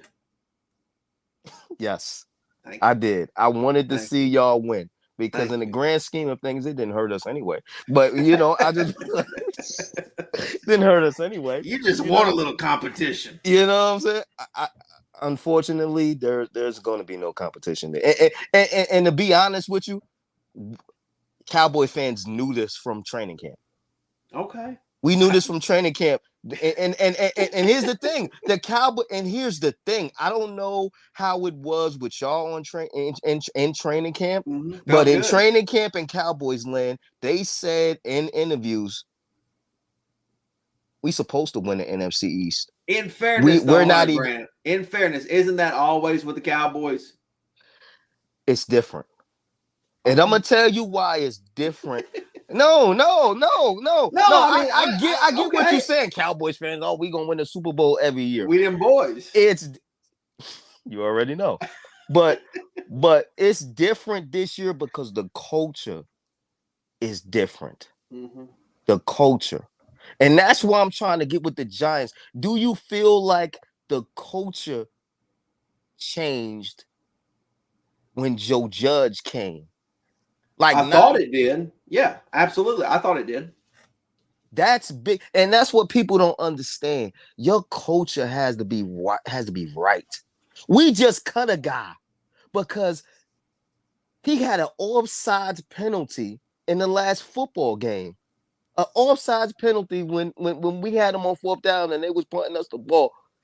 He went offsides, which made them continue their drive. So you know what we did? We cut him. Bye-bye. Jalen Smith wasn't performing. Bye-bye. When Jason Garrett was the head coach, that wasn't happening. Jason Garrett didn't do that. Jason Garrett would clap on the sideline. Randy Gregory had some bonehead penalties, and Mike McCarthy was up in his face cursing him out, bro. Jason Garrett ain't do that. Jason Garrett was on the sidelines. I got it. And here's what I'm saying. Does Joe Judge hold these guys accountable on game day? Like, if you make a bonehead play, you're gone. You see what I'm saying? I tell you, I'm gonna call Joe Judge tomorrow and ask him. No, I just and I say all of this for a reason. I say all this because I know how you're like, I'm a Dave Gettleman guy. Like, what is gonna make you say, I gotta hold you guys accountable? What you're saying? When am I gonna look in the mirror and say enough is enough? Yeah, and hold these guys accountable. When are you gonna say, Joe Judge, you gotta go, Dave Gettleman? I gotta look at you. Because I know how you are about the Giants. You see what I'm saying? So it's like, when are you going to say, Daniel Jones, I got to look at you. Dave Gettleman, I got to look at you. Joe Judge, I got to look at you like all the other, like a lot of Giants fans are doing. And these are the people that you're criticizing, that you're mad at. Like, when are you going to turn around and say that? When are you going to join the fray? Because it's the right thing to do. I guess when I get done taking my fair share of ass whooping, I guess. I don't know. Like what is keeping you holding on? Like, what is going to make you say, all right, Dave Gettleman, you got to go, man? Because honestly, I don't think the Giants are truly a 2-6 team. Okay. I don't think they're really 2-6. I think the Giants are. I think you can make a case the Giants for sure are a 4-4 team. Not saying that that's good, but I think for sure. I think you can make the case that they're 4-4. And honestly, you can make a case. Granted, it would be a hard one. You could make a case that they could be 5-3. Okay, that's true. Like, I mean that's true. I mean, y'all could have won that. If the ball bounces a different way, if things don't happen, you could have won that Redskin game. Should have won the Redskin game. Should have happened. I mean, that ain't a could have. That should have won it. Yeah. The Falcon game probably should have won that game. Like that's just us pissing down our own leg is what that is. This past game against Kansas City, I mean, that final defensive drive, we're just giving it to them. We're just giving them, and the defense played good, but just a lot of silly, stupid mistakes that led. I mean, here's good teams beat the Chiefs that night, right? Because the Chiefs didn't want to win. No, Chiefs didn't really want. No, y'all had that game. I mean, they rolled the Chiefs. The Chiefs rolled. Yeah, they were giving us that game. They rolled their helmet out there, and the Giants didn't go and take it. And so, at the end of the day, the Giants are 2-6, and you can make it again. You can make a case, and that's my issue, Hunter Grant. You see what I'm saying? Like that's my issue. It's like I can't. I see that. I see what could be, and I'm in that. I'm in that zone. That's the zone I'm in. I don't just look at records and say, well, that's that's what it is. Because to me, that ain't the truth.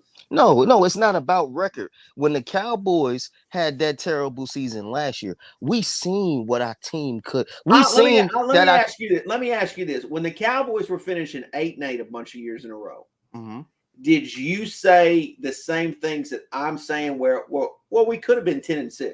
Yes, and I'm gonna tell you why. Because Jason Garrett didn't know how to build a team. We were top heavy. If Zeke went out, our season was done. Cowboy fans just really hate Jason Garrett. Our season, no. I'm gonna explain to you why. Okay. We were top heavy, and that's exactly what y'all are right now. Top heavy. If Zeke went down, our season was done. I agree with that. I agree with that. Sean Lee on defense, he went down, our season was done. Let me tell you now. Don't you know? We playing with backup players and winning. Yeah, I mean, Cooper Rush did play.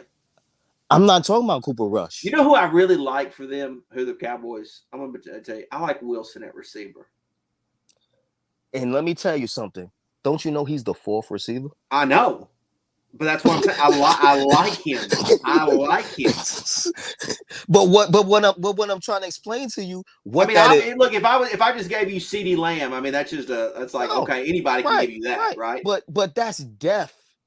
I know that's what I'm saying. Like you watch the cow. I don't even want to give you any fucking props. But what I'm saying to you is real recognize real though. But what I'm saying, I like Tony. You watch Sunday night's game. And they go in and win with Cooper Rush, which is not an easy thing to do to win in Minnesota, right? They're not a great team, but they're a good team. And they go into Minnesota and they win that game with it just feels like, I hate to say it, the Cowboys' year. I honestly do. But we win that game with a backup quarterback, and we win that game with 2 backup tackles. I know what you did. I know what you did. Did you know it was 2 backup tackles? I know what you did, Hunter Grant. No, I don't know how closely You've already talked to me for about 30 minutes. But I'm sick of the Cowboys. But that all comes down to building a football team. And I don't know if Joe Judge knows how to do that. Or does he have that latitude? You see what I'm saying? I don't know. He's blaming headsets right now. I heard that. And you know, Hunter, I got a problem. I actually got a problem with that. I do too. You know what I'm saying? Because like you know how them dudes like I don't play a ton of Call of Duty, but you ever play Call of Duty before? Yeah. And you playing with your boys, right? You're playing with your crew, and you just go down like dumb in front of all your friends. Yeah. And they saying, man, what the hell was that? And you don't even know what happened. You just blame the headset. It's like you just throwing excuses. You just like out when there. When are you gonna say it was the hell on me? You talking about headsets ain't working?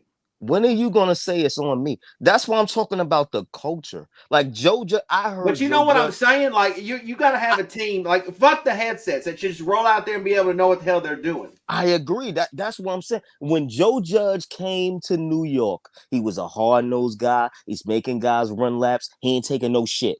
Right? That's what you was fed, right? He's taking no shit. But now he turns around and blames a headset. Does that sound like the guy? Does that sound like the guy that you was fed? Does that sound like That's the what guy? I'm saying. If a guy told me that and he's my Call of Duty, like I ain't playing with him tomorrow night.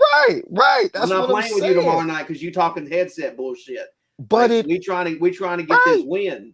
Right, but it all comes from top down. That's what I'm saying. Okay, I got it. Tomorrow I'm gonna work on my top down, $100,000. No, you get me, man. You feel me? But I'm trying. I gotta get to other guests. You're pissing me off now. All right, man. You over there like I got my cowboy. We them boys. You already know. Continue to watch the show. Okay, $100,000. Thank you for joining me. The show. No doubt, man. No doubt. Thank you for feeling sorry for Pizzle. Oh man, I definitely do, man. Appreciate that. Definitely do, man. It's gonna be all right. It's gonna be all right, man. I don't know. If you hire Jason Garrett, then you over here just rocking me to sleep now, ain't you? You just like it's gonna be all right. It's gonna be all right, Pizzle. You'll be fine. Just drink your milk. Drink your milk. It's been a rough couple of years for you. Thank you, $100,000. I appreciate it, man. Appreciate you, man. $100,000 coming in with this. Let me get to. Whoa, King the Third. What's up, man? What's up? What was you playing? I was just picking around. Okay. What's up, man? Are you at work right now? No, I just got off work. I'm at home right now. I still in my uniform. I saw you was live, so I had to talk to you. Is that your Halloween costume, or is that your real work costume? No. Your real work outfit? No, I'm a security guard. Do you have to take anybody out? Not today. I deal with truck drivers, though, so I deal with some real people. Okay. All right. What's up, man? What's up, man? How you been? I'm 2-6. That's how I'm at. I feel you, man. We should have won against the Chiefs, man. Our defense played so good during the game. I thought Daniel Jones done a good job. I think it's just our, with injuries, man. I think a lot of it's on the injuries this year. Yeah, it sucks to say that, but that's the reality. But I mean, at the same time, it's like no one cares. Exactly. You know what I'm saying? Like Cowboy fans don't care. They don't care. They're just like, hey, okay, well, congrats. Like you got injuries. Exactly. And it's you'd love to see other players step up for the Giants and find a way Slayton. Well, just anybody, like the offensive line guys, the guys that have been coming in, to fill in those holes. Guys that play in, linebacker for us. Obviously, we don't have Blake Martinez this year, so you need our exactly linebacker step up, and just anybody, just in general, that's having to play a different role.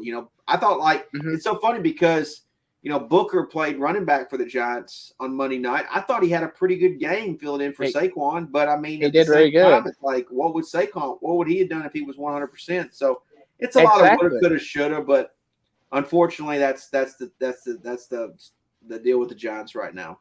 Exactly, man. A lot of people talk about Joe Judge. I think he's done a good job so far, but he is conservative on his play calling. I think him and Jason Garrett are, but I think they're doing a good job. I don't like everything they've done this year. Like against that Washington game, like the last 2 minutes, like that was some bad play calling. The Falcons wasn't good play calling, but we should be better than our record. That's what really gets on my nerves about it. I agree with that. Like the Washington But the game. guy that I was just talking to, Hunter Grant, says I need to get over it. Says I need to do some soul searching. So guys like you and I, when we're sitting here 2-6, and we're saying, well, we could be this, like we might need to do some soul searching. Exactly.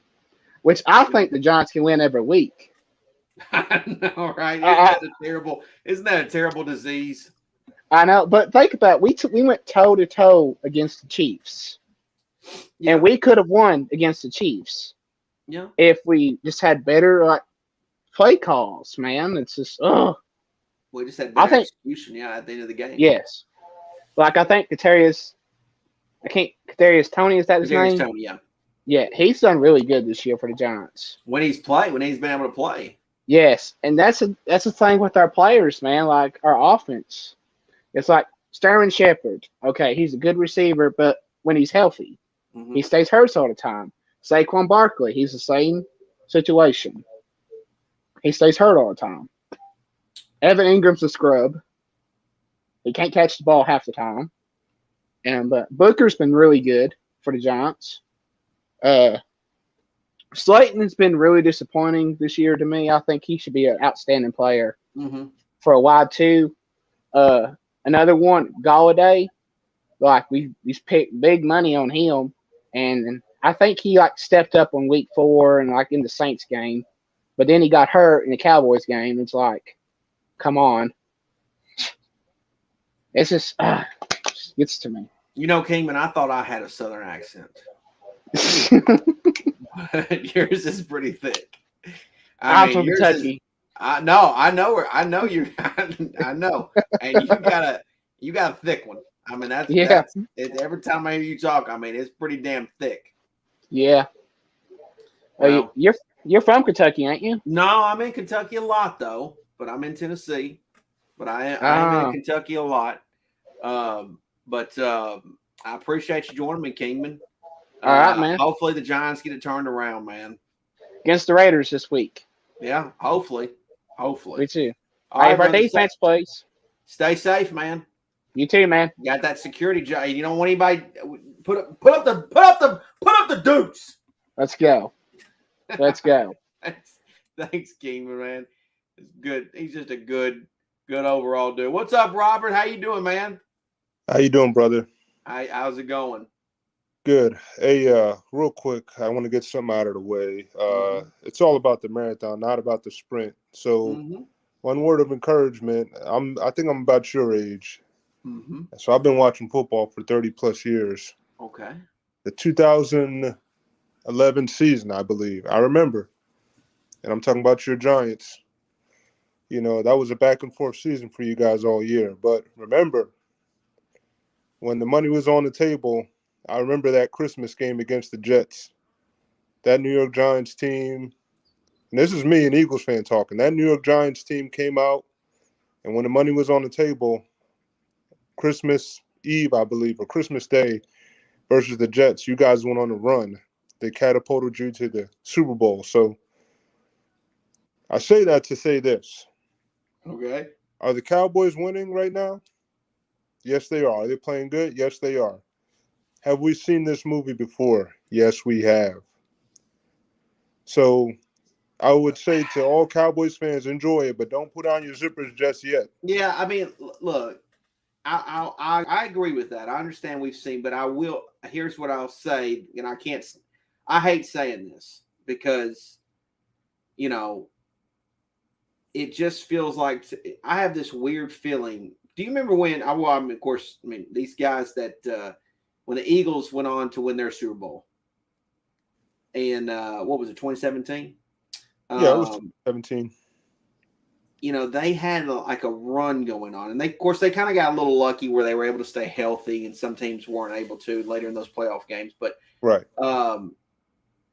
but that you could just see that they were having a magical run. Unfortunately, at least at this early in the year, you know, I mean, a lot can change. Obviously, you got to get to December 1st, but the Cowboys just seem like they're having that run.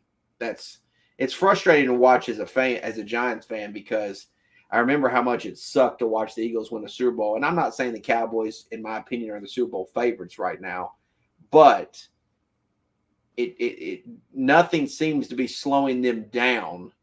And when you look at the teams in the NFC, you start to kind of wonder, like, well, does this team have anything that can stop them come playoff time? Because obviously the Cowboys are probably going to the playoffs. You know, you don't want them to get to the Super Bowl, right? And then then they're one game away. You want to see them get stopped before they get to that point. But when I look at the NFC, like, I don't know where is that team that's going to stop the Cowboys right now, because the Cowboys seem to be visually, after 2 months of football, they seem to be the most complete team in the NFC.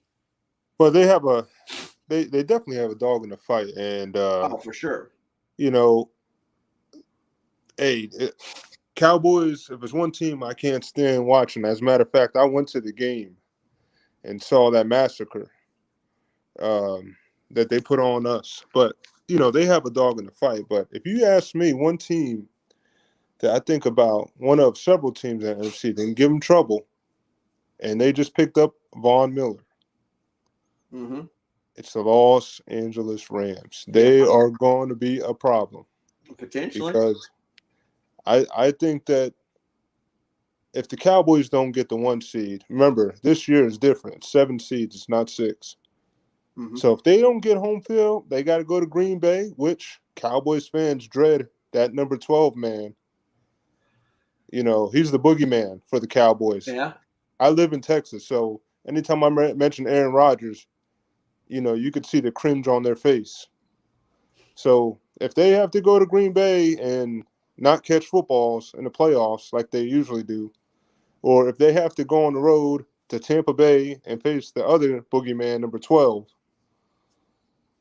it may be tough for them. But their running game does travel. I'll give them that. They have a 1-2 punch. So yeah, they've got a. It's so funny because out of their whole team, I think the thing that I'm jealous about the most is their 1-2 punch at running back of Zeke and Tony Pollard. It's just like I watched them play, and I'm just jealous of that. I don't look at Dak. I think Dak's a good quarterback, but like I don't look at Dak and say, "Oh, I wish he was on my team." I don't see CeeDee Lamb or anything else they got, and it's like, "Oh yeah, I wish he was on my team." I just look at their running backs and say, "Damn, I wish the Giants had that." Right? I mean, that's just just watch it, and it's just like, man, I just wish that I could watch that every single week. Is Tony Pollard and Zeke just doing their thing? Yeah, and your Giants will come around. I know it's hard because you're losing close games, but you're competing, and that's all you can ask for. Still a young team. You had your bell cow go down again, and that's unfortunate. I'm a Penn State fan, so I know all about Saquon. Mm-hmm. But it's about the marathon. My birds, I know what it is. We're rebuilding. We have an incompetent dude. I saw a meme go out where they compared him to the head coach of the Water Boy. So that's about accurate. So, but real quick, going back to Cowboys, like I said, they're playing excellent football. But Dan Quinn is a good defense coordinator. That's been one of the differences. But you got to keep in mind, what is Dan Quinn famous for? The 2014 Super Bowl, where his defense gave up 10 points in the fourth quarter versus the Patriots. Oh, and in 2016, where his defense had a 28-3 lead. So let's all keep that in mind when the money's on the table. Yeah, I mean, we'll see. I'm just nervous is all. Yeah. Because I don't want to see the Cowboys be Super Bowl champs again. Oh, trust me, they won't. I just don't want to see it. Hey, good luck the rest of the way this season. I'm going to get off here. Appreciate it, Robert. Thanks for joining my channel, man. Just got a lot of good guys today. And here is obviously Big Blue in the Bronx. What's going on, Pizzle? What's up, man? I like the Giants man cave flag in the back. Yeah, I actually got that at the Pro Football Hall of Fame. So how did your brother feel about that? Well, he's not very happy about that. Well, but I don't know what to think at this point. I mean, I'm having doubts. I mean, it's 2-6, so you have to have some doubts. But I've been seeing some of the stuff you've been liking on Twitter. I've been seeing. Feel free, and we could debate about this. I've been following some of the stuff. I know who you've been following on Twitter. I know who you've been liking. Go ahead, say what you want to say. I've been having doubts about everybody, and I think it's gotten to a. It's hard. How can you not? Yeah. How can you not? I'm starting to really think about this whole Daniel Jones experience, and just to cut it short, my whole philosophy is if Gettleman goes, then everybody's got to go, unless you replace Gettleman with Abrams, who is the assistant GM. Let me stop you right there. Okay.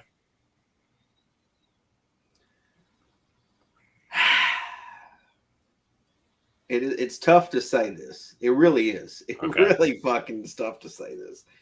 But I agree with you. If Gettleman goes, they all got to go. Yeah. If they hire Abrams as a general manager, I'll contemplate playing in interstate traffic, because to me it's like what philosophy are you changing? Exactly. To me, if they go that route, and this includes Joe Judge. I mean, this includes that. Like it needs to be so wiped clean.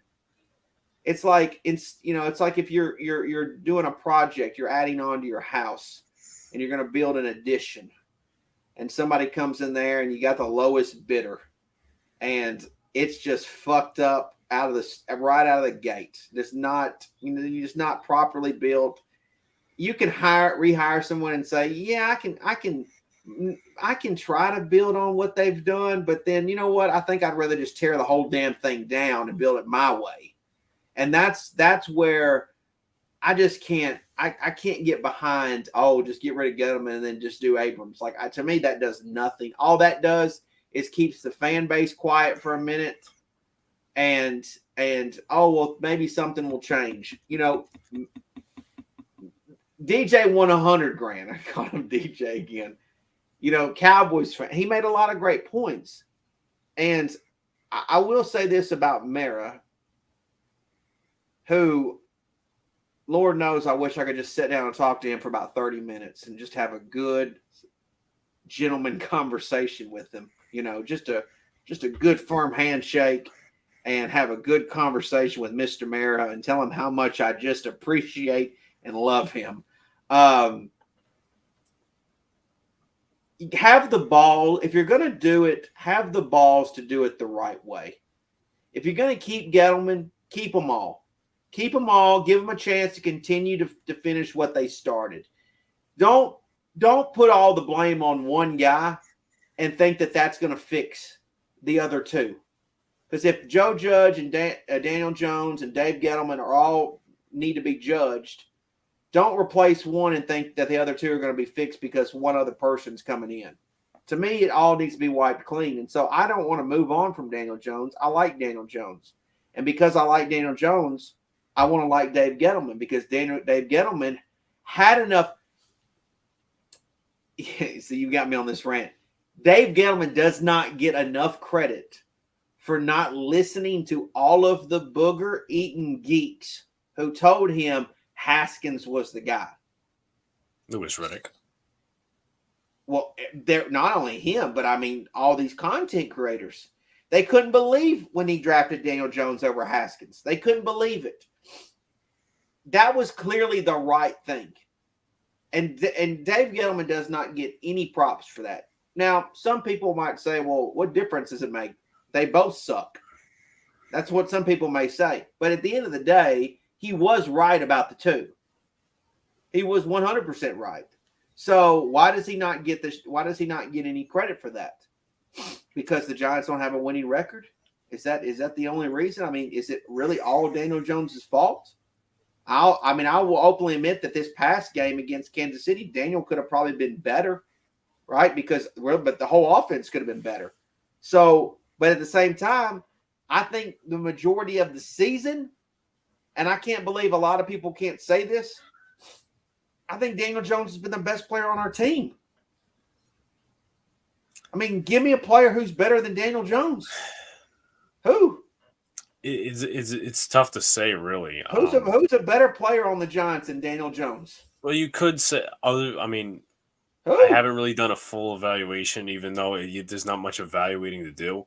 Leonard Williams has 5.5 sacks, though he's been up and down. He's been a ghost town. Aziz Ojolari, he's been impressive, but I get your point. Good. But going back to the Abrams thing, I didn't mean it meaning, oh well, satisfy the fan base. That's a dead minimum option in my opinion, because I'm not really sold on Joe Judge for another year. That seems like a lazy thing to do. It is, and I personally don't think it will quiet the fan base. I think a lot of people will be unhappy. But what I meant by that is like, it's in-house, so it's not, oh, you're going to go outside and match a GM with Joe Judge, because that's what the Jets did, and that they're still facing the consequences till this day. I just really don't get where some people come from. Oh, well, take this guy from New England and match him with Joe Judge. No, that's not how it works. This isn't 1981 where it's George Young and Bill Parcells and all that other stuff. I mean, other people know that better than I do. Let me tell you what Mara needs to do. Mara is driving the car, and Joe Judge is in the seat, is in one seat. Daniel Jones is in a seat, and Dave Gettleman's in the seat, right? Mara needs to stop driving the car and let somebody else drive. And I'm not saying it's one of the three other guys. Yeah. He needs to get comfortable getting in the back seat and just riding along. And some people aren't like that. I'll be the first to say I'm one of those people. Like, I don't like riding with anybody. When I'm with people and like I'm like, let me drive. I want to drive like that. Maybe that's a control thing. I don't know. But for me, you've got it. And it's like, I was just having this conversation with DJ 100 Grand. Jerry Jones was driving the Cowboys car for many years. And I think he finally decided, I'm not driving this car anymore, because obviously my way wasn't working. And that's what Mara's got to do. He has to look in the mirror. He obviously can't be fired.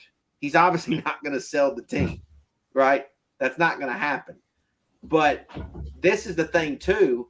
If he's not willing to change the way he is, firing and hiring people isn't going to get any better, because he hasn't hired anybody really that you can stand up and say, yeah, that was great. I mean, ever since Tom Coughlin got fired, who is the one person that the Giants have hired that you can honestly stand on one leg and say, hell yeah, that's a great hire? Can't think of one. I can't think of anybody. Right? I'm sitting here like I'm sitting here watching the Monday night game the other night, and I love Steve Spagnuolo, for example, as our defensive coordinator. And I'm sitting there thinking, like, why is this guy not part of our organization still? Like, how does guys like him just walk through the building and has the talent that he's got, and he just leaves? Like, how's this possible? There's been so many great coaches that's coming in and out of the Giants, system, and they're at other places succeeding, and the Giants aren't succeeding at all. And what I just don't understand is who's making these decisions. Who's doing it? And then, like, these people out here that think Louis Riddick is the right answer at general manager, like, what is wrong with you? Like, what I can't even hardly listen to that guy talk football on ESPN. So I can't imagine what he would do as a general manager for the Giants. Yeah, I agree there. And the doubts I've been having about Daniel Jones is, obviously, I've been a defender of his for the longest time now. And I'm not going to lie, I did buy a T-shirt of his 2 years ago, but that, still I would support my quarterback and whatever. Are you ashamed that you bought the T-shirt now? No, I'm not. It's still a Giants thing, so I'm happy, even if Jones doesn't work out. Okay. But, obviously they're sad about it. No, but I want the situation to work out. So obviously last week he had a good week. I should say 2 weeks ago he had a good week against Carolina. And then this week against a worse defense, practically with the same group of people, same group of personnel, he doesn't do that well. I mean, he could, as you said, he could have been better. Faces a worse defense. And I understand the O-line was a factor because they played horrible towards the end of the game. But, we need that level of consistency. The situation is not always going to be perfect. And trust me, not all of it's Daniel Jones' fault. I've come to recognize that because it's the O-line. It's the philosophy of this team. They're such in a time warp that they don't even have a modernized offense. And in my personal opinion, because I've done some rethinking about the NFL within the past few weeks and looking at teams, and you need a powerful offense. And I understand Kenny Galladay's not been on the field, Kadarius Toney, Sterling Shepard, all these other things. But you need a high-powered offense the first couple weeks, and then you could have a defensive coordinator like Patrick Graham. Now, he hasn't been perfect. I'm not going to sit here and say he has been, because I ripped him to shreds at the first part of the year. But you can afford to have Patrick Graham make adjustments almost midway through the year. If you have a powerful offense the first couple of weeks, like some of these other teams, the Rams, they have a powerful offense. Their defense just got better. They're going to get a cornerback at some point during the season. They got Von Miller. The Packers, even though they lost Aaron Rodgers today, they're still a good team. The Titans, they have to replace Derrick Henry in some capacity. They have a good offense, and they're still floating at the top of the AFC South. So I think the Giants just have it backwards, where they still think it's somewhat of a defensive league, which I don't think it is. Trust me, defense plays a whole part in everything. Obviously, the Cowboys last year, we can all talk about their defense and, some of the changes they made. But I think just building this team, you're not going to get anything straight, as you said, until there's a philosophy change. If that doesn't happen, then what can we expect? Why get rid of Gettleman and pair a new GM with Joe Judge if Mara's going to be having his nose in everything? It doesn't make a lot of sense. And Joe Judge himself is not a modernized coach. We've seen the past 2 years, Bill Belichick, the Belichick way has not worked. Even though Flores did good last year, Joe Judge did good last year for a rebuilding team. The Belichick way is running out. It's not working in today's NFL, in my opinion. The team's 4-4. The 4th and 3, the lack of aggressiveness, where I think Joe Judge gets this from Bill Belichick, the lack of aggressiveness. It was 4th and 3, a chance to really take the bull by the horns in the Bucs game. 4th and 3, Nick Folk sets up for a field goal. He misses it. They could have gone for it, and that decision was criticized after the game against the Bucs. They could have won that game. They didn't, because they elected to go for the field goal rather than. But also, there was 40 seconds left on the clock, so they could have grounded some time and stuff like that. And also the headset issue. That's just unbelievable. But I believe that the Belichick way that the Giants are trying to use, it's not working in today's NFL, and I think they need to shift to something else. Well, the Belichick thing is, he's kind of I'm one of these that I think that Belichick is probably the greatest head coach of all time. I know that's up for debate, right? Was it him or Brady? Because if Bill Belichick didn't have Tom Brady, yeah, he's another coach. Would he just be another coach? Yeah, that's kind of the things that's kind of being figured out right now. So this year is going to tell how this. To me, I think this year and the next couple of years with what Belichick does with Mac Jones will kind of tell. What kind of head coach he is. But I get what you're saying. Belichick, a lot of his disciples haven't really worked out. And I hate that narrative. That's such a sports radio narrative. To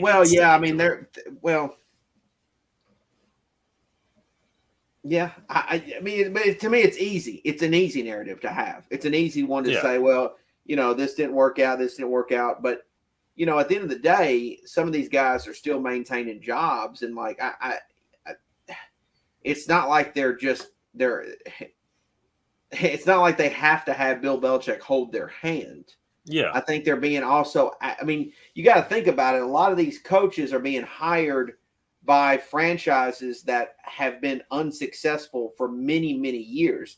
Brian Flores, for example, I think he's a good coach, but he's trying to get things right in Miami for the Miami Dolphins. When is the last time the Miami Dolphins have been a really good team? When's the last time you heard the Miami Dolphins are going to the Super Bowl?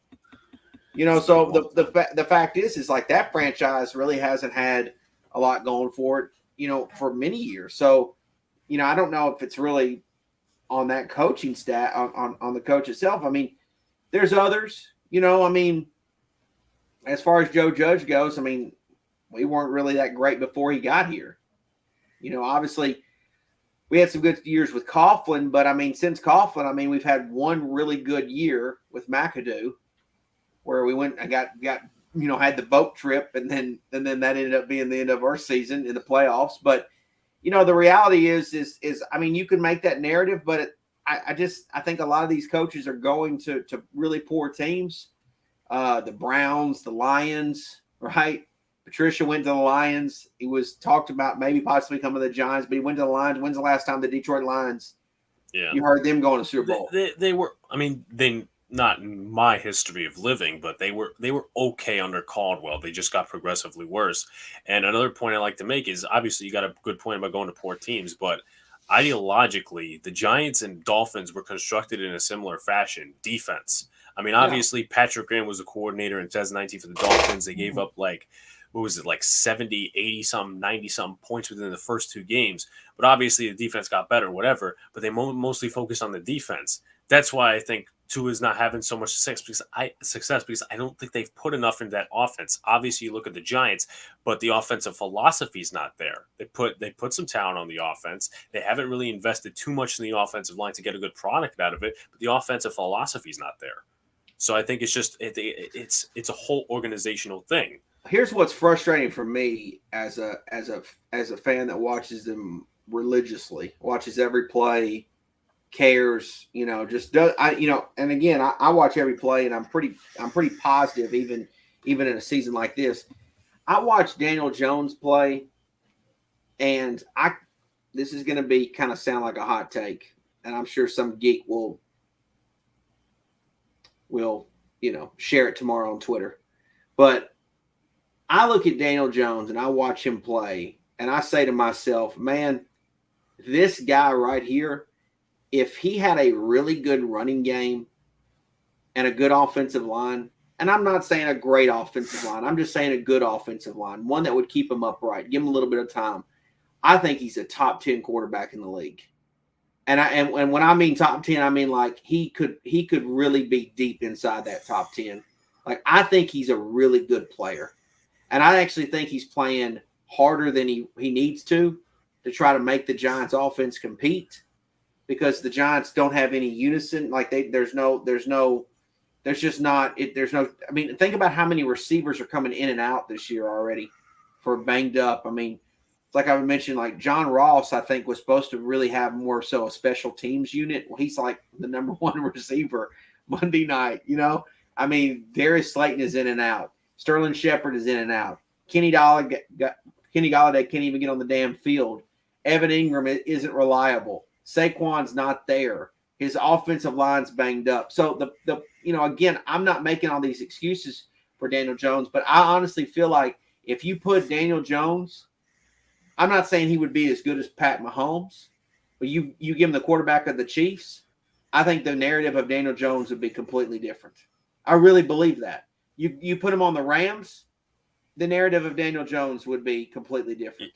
Yeah, I mean, how many people for the first how many years of his career wrote off Matt Stafford, goes to the Rams? Everybody now thinks that they're a successful team, including me. I think that what's going to happen is, and this is what I fear, and I think this would be this is when the Giants would hit, in my opinion, rock bottom, is if they let a guy like Daniel Jones walk.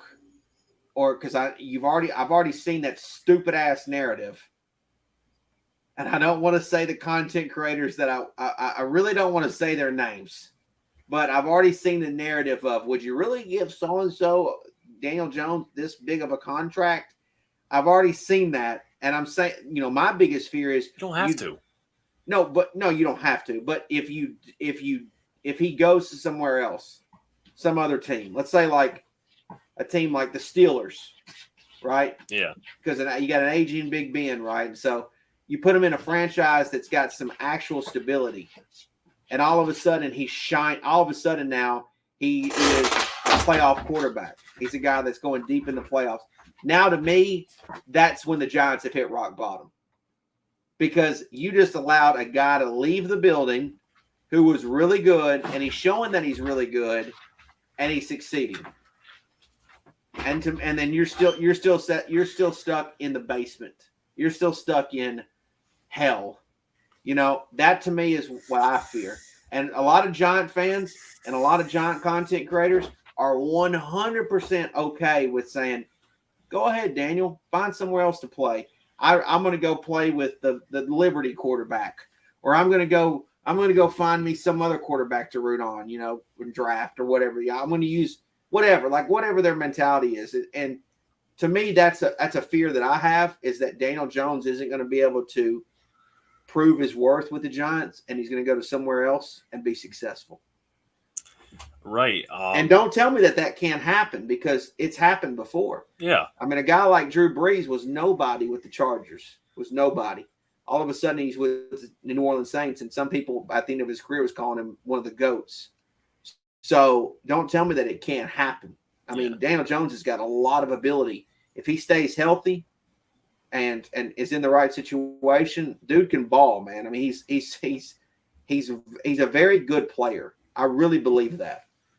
Right, and even if he just turns out to be Carson Wentz, who's not really doing good in Indy, Giants fans have to remember, and even the organization, when you get a quarterback, it's not going to fix all the problems. I'm not even being biased, because I know some people would say that I would be if Carson Wentz was on the Eagles. But I've watched Carson Wentz play a lot this season for the Colts, and I sincerely believe, watching the two play, Carson versus Daniel, that Daniel's a better quarterback. Yeah. I don't think he makes as many stupid mistakes. I 100% think, I mean, Carson makes some silly mistakes. And at the same time, I'm getting a quarterback who hasn't had, serious knee injuries, who can just do. I mean, I would take Daniel Jones over Carson Wentz every single day of the damn week. No questions asked.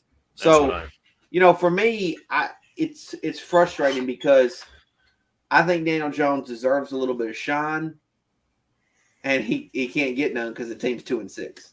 Yeah, it's unfortunate. And again, I'm not even being a homer. Daniel Jones has done nothing. When Eli won 2 Super Bowl rings, as a fan, I said, well, I'm just going to defend this dude no matter what.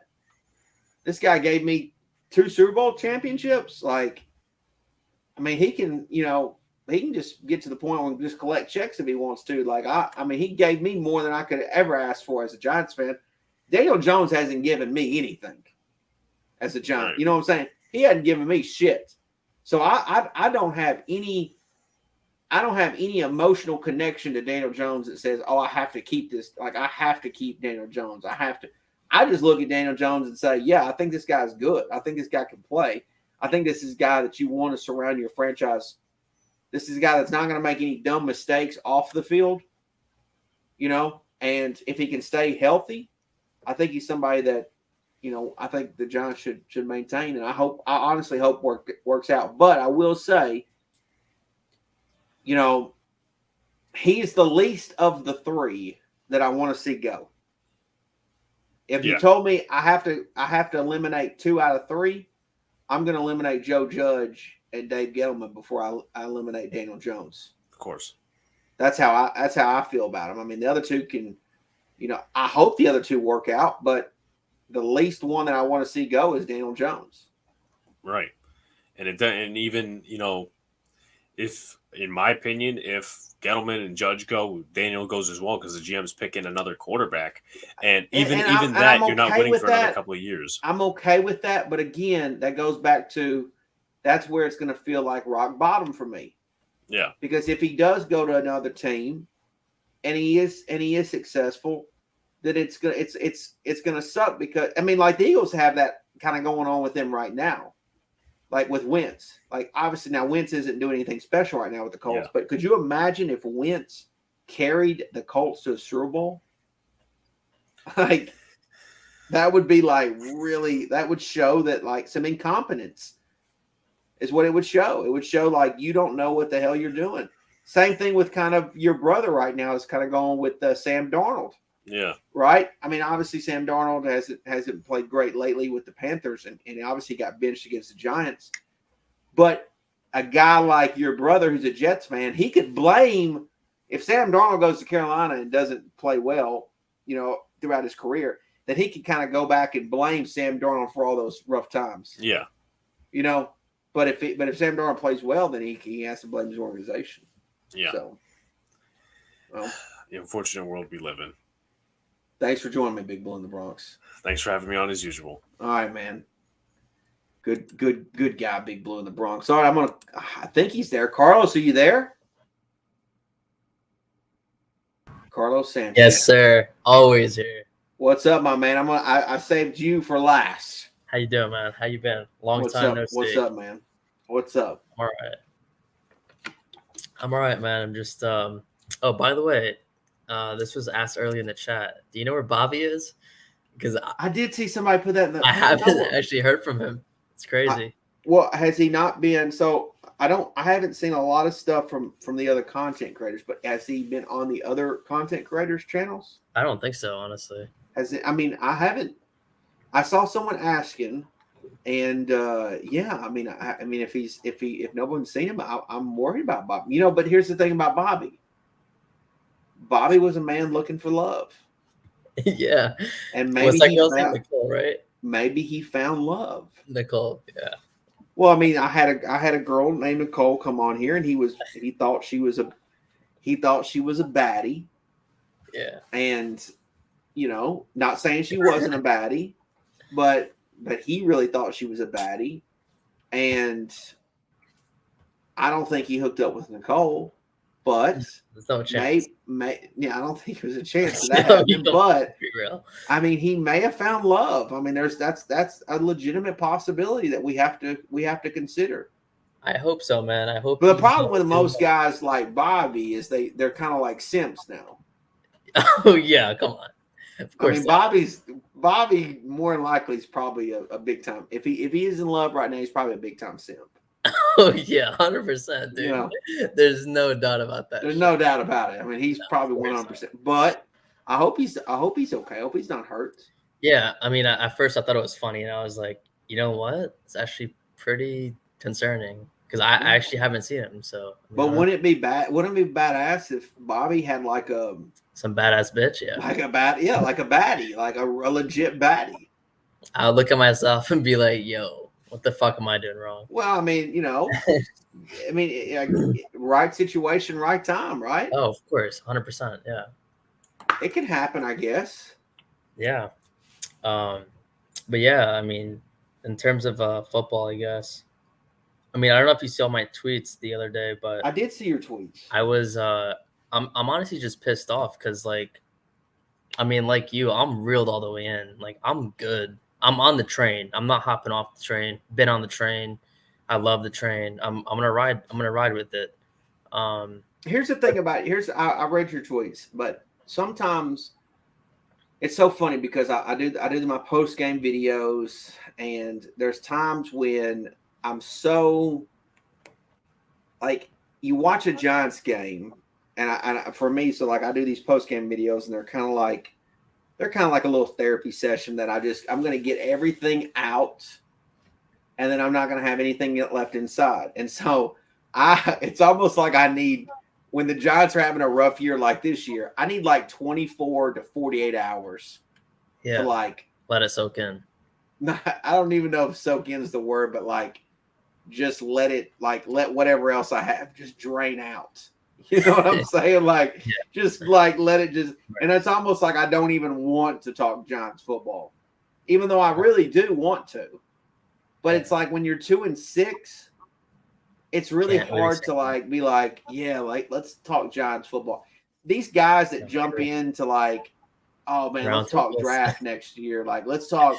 It's like that's so stupid, dude. I just don't know how you guys. I don't know how them guys do it. Like, I legitimately don't know how they do it.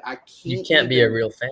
You just there's no way. Like, it's fucking bullshit. I just, and again, I'm not saying like if the Giants were 0-8, I'm not saying that you can't come on the very next day and make a video, but the content and the context of what you're saying to me reveals so much about who you are as a fan and who you are as a content creator. Because there's times like I would love if the Giants were 6-2, I'd be making videos probably every damn day about how awesome they are and how great they are and this and that. But at 2-6, it's hard to even look at the camera. Like, it's hard to even say, let's talk Giants. So, it's super frustrating. I mean, it really is. And like you just hope that, after they beat Carolina, I thought to myself, man, it'd be nice to have like a 2-game winning streak. I mean, it'd be nice to beat the Chiefs and all of a sudden say, well, shit, we're 3-5. Like, that's not great, but that's not that bad. Like, we can work with that. You know what I mean? Like, something can come of this. But then you just look at 2-6 and you're just like, man, I feel like my nuts just got split open. I just think like these our fan base is just so bipolar and that it's just toxic. It's honestly toxic as fuck. And that's the problem because it's here's what here's what I will say. You like all these players and it's like who brought him there? It's him. And you're going to blame Gettleman for an offsides or a taunting or this, like you can't, like that's dumb. That doesn't make any sense. The thing that I've noticed about a lot of giant content creators, not only just on YouTube and Twitter, but a lot of these cats are young. Yeah. And there's a lot of them that are young, and so you start to wonder, like, okay, well, how old were these guys in 07, 08? How old were these guys in 11 and 12 when the Giants won Super Bowls? Do they remember Eli Manning having a season that you could argue that he was the MVP? How much do they really remember of good Giants football? I'm old enough that I remember the mid-90s, and I remember the Giants being really bad and playing the Cowboys when the Cowboys had Emmitt Smith and Deion Sanders and Michael Irvin and just getting my ass kicked on Monday night and just being miserable, wanting to cry myself to sleep. And I remember some bad times for the Giants during those years. And I also remember some really good times. And so, for me, this time period sucks, but it's like, these I just don't know if these guys, I just question how long they've really been watching good Giants how long they've been watching Giants football. Like, I just don't, I'm not saying that they don't know what they're talking about. And it would be easy to talk about the future and things like that. But at the same time, like, I've seen worse Giants football. I really have. I honestly think OBJ kind of ruined that too. With the whole after he got drafted, I have to be honest about the OBJ. I hopped on Twitter today, and I probably was on there for like 3 minutes, and I had to hop back off because it's like, why are Giant fans? I saw that, still talking about OBJ. Like, why are they I don't get it. Why are they getting on their soapbox and screaming at the top of their lungs for the Giants to trade for OBJ?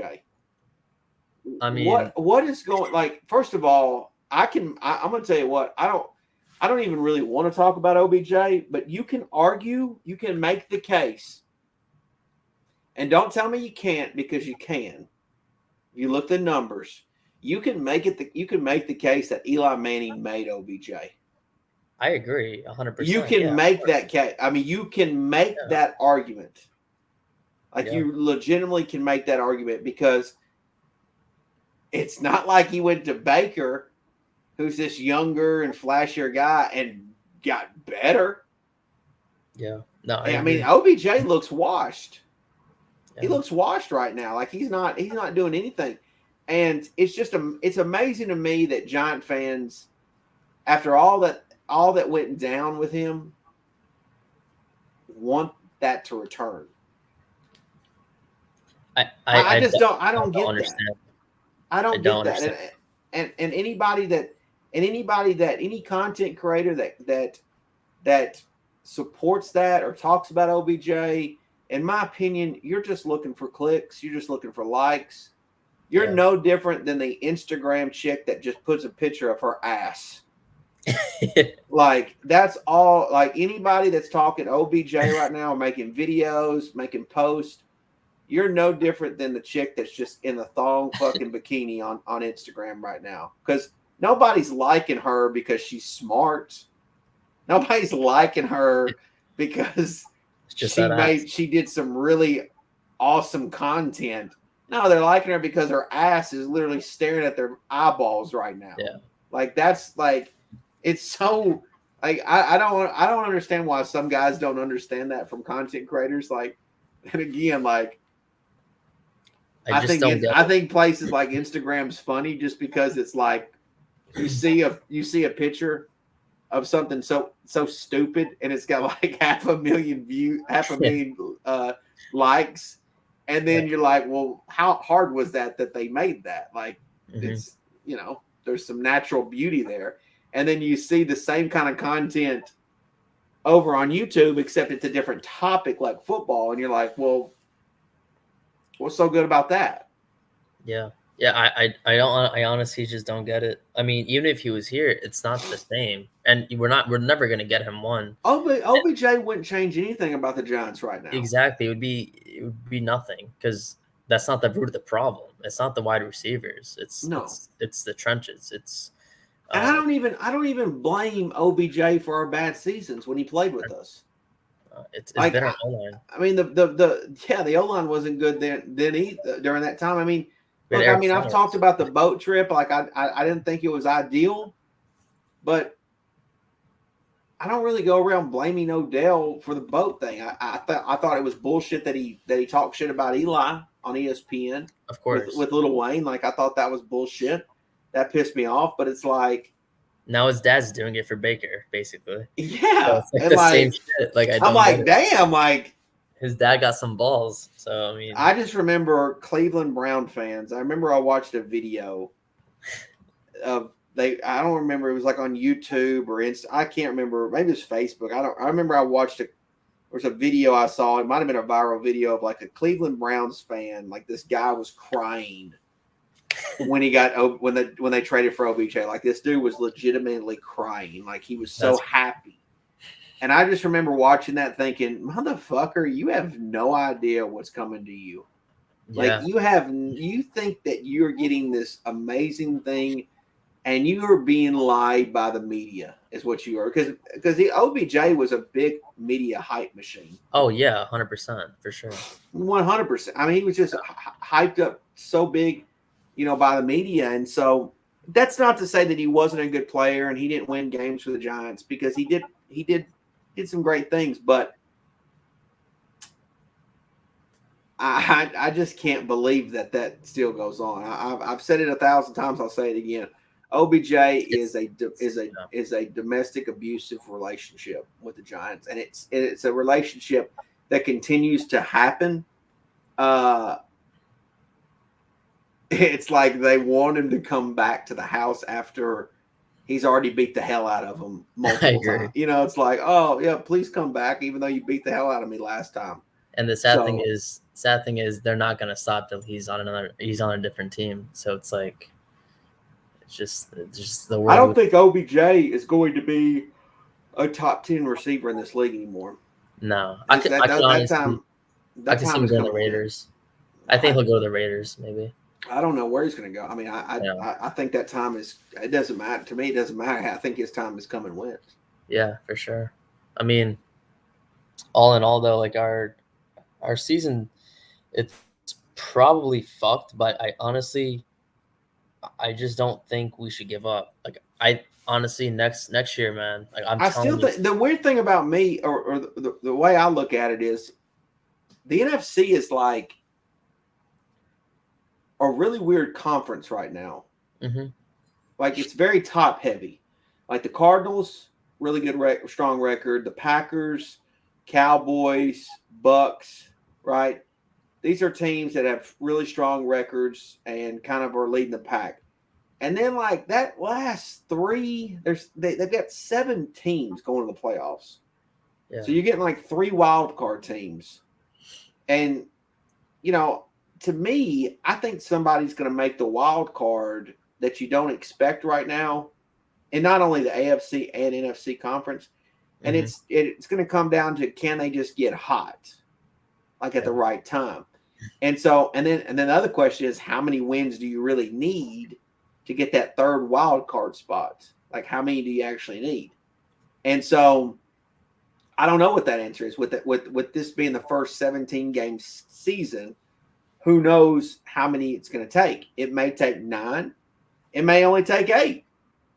I don't know. Like, who knows? But I do think that there's a possibility, based on looking at the schedule, the Giants can still fall somewhere in between that 7, 8, maybe 9 wins. Like, I really believe that that's possible.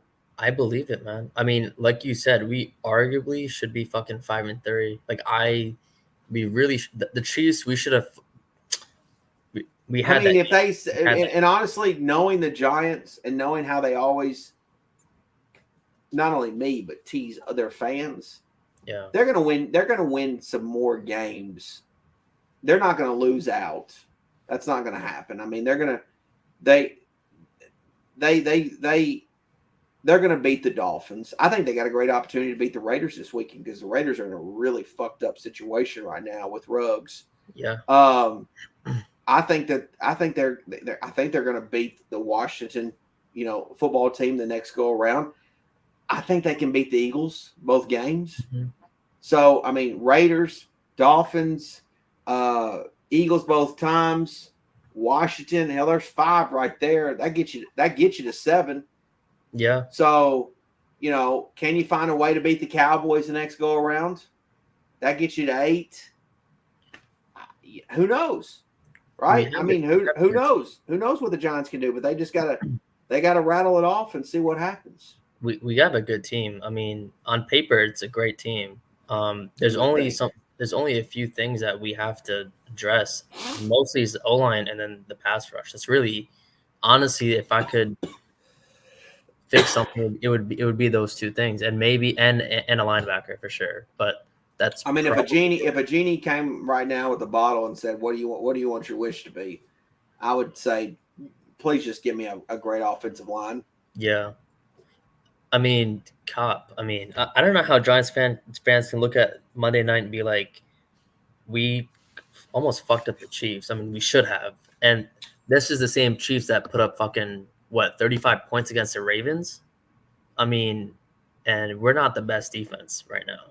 And I don't think the Chiefs are still that Super Bowl team, but they're still a good team. Of course. And they clearly didn't want to win that game Monday night, and a good team would have beat them. Of course. And that's where it's like, okay, yeah, I don't know if the Giants really are a good team. And so that's what sucks about it, because like they should have won that game and they had every opportunity to win it, but they didn't win it. I think it's the coaching, dude. Honestly, I mean, yeah, maybe. I was listening to Bad Dog's video. I gotta give the guy some credit. I mean, I honestly think it's the coaching, dude. I just don't think you can teach you can't blame. Like, everyone in the beginning was blaming Gettleman. Now it went to Garrett. Now it's on Judge. Now it's just flipping like a fucking. It just keeps flipping every week, and it's honestly like, pick a person. Like, how many times you're gonna blame Gettleman, but then you like Kadarius Toney and you love all the plays that he makes, and you love Daniel Jones. Like, I've said this 1,000 times, and I don't know if this is kind of what I don't know if this is what Bad Dog was saying, but you cannot like Daniel Jones and hate Gettleman. I agree. You cannot like Kadarius Toney and hate Gettleman. It's true. You cannot like Saquon Barkley and hate Gettleman. You cannot say that, Kenny Galladay's a great signing, even though I don't know if he is, and hate Gettleman. I agree. You can't do that. Like, I'm sorry, but like, that doesn't even make sense. Like, that's just like when Big Blue and the Bronxes came on. It's like, okay, if you fire Gettleman, you might as well let go Daniel Jones, because like, that's what you're saying. You're saying that Daniel Jones isn't a good player by firing Gettleman. Like, that's where it's like, it doesn't make sense to me. And I agree. I don't know. I'd have to watch the video and see for myself. But like, I agree that there is a coaching. There's bad luck involved with the Giants right now because of injuries. There is some bad luck, but I do think that there's some coaching issues. And the biggest thing is like this blaming of the headset. A professional NFL team should be able to, if the headset goes down, should be able to run on their own at least a few plays. Yeah. Daniel Jones should be able to say, okay, their headsets are down, guys. We're going to run a couple plays here and see what we can do. Like they should be able to have that type of. They're a professional team. I agree. You know what I'm saying? Like they should be able to run and operate without having other men tell them what to do. Yeah. Even if Jason Garrett fell down and had a heart attack on the sideline, but the game was still continuing, Daniel Jones and that offense should be able to still maybe not be necessarily successful, but they should still be able to run some plays and not get delay of games. Yeah, that's true. I mean, coming at least from until the next drive. Coming from someone that's from Jersey, I mean, that's cap. I mean, the headsets, like, come on, like no one's gonna buy That's that. That's where it's like Judge starts to kind of lose me a little bit because yeah, you just talk about so much and then like we get down to the games and it's like, well, the headset fucked up. It's like, man, I just don't care about the headsets. Yeah, man. I mean, I love this team. Have some damn hand signals or something. I don't, you know what I'm saying? Like, what are we doing? Like, I just doesn't make sense. But yeah. Anyways, Carlos. Yeah. I appreciate you joining me, man. Yeah, dude, it's been a long time, man. I love when you do this shit, but it's hard to when our team's trash. So I understand. Believe you me, I know. Yeah, I know. It's really fucked. But I'm telling you, man, next season, dude, if we draft good, there's no reason why we should not be excelling. Like there's just no I mean, 2 first-round draft picks next year is going to be really nice. Yeah, I would save one of them and trade them for the next season just in case for some backup, you know. But we'll see. See what happens. All right, Carlos, appreciate it, man. Yeah, you too, bro. I'll catch you around, man. Have a good night. I always like when Carlos joins in, but man, I appreciate you joining the stream. Went a couple hours there. Had some good guests. Obviously, Cowboy fans are hype. And by the way, someone said, Pizzle, you don't read comments. I actually do read your comments. I just don't necessarily point them out because I'm talking to people and I'm talking to guests. But I do read y'all's comments. I do take it in. But I appreciate you guys joining the stream tonight and chatting it up with fellow Giant fans, Eagle fan, or other Eagle fans, and obviously Cowboy fans. But it's good to interact with you guys. Hopefully later this weekend, the Giants are going to get another dub and get things going in the right direction. But appreciate you guys, and be looking out for more content in the future.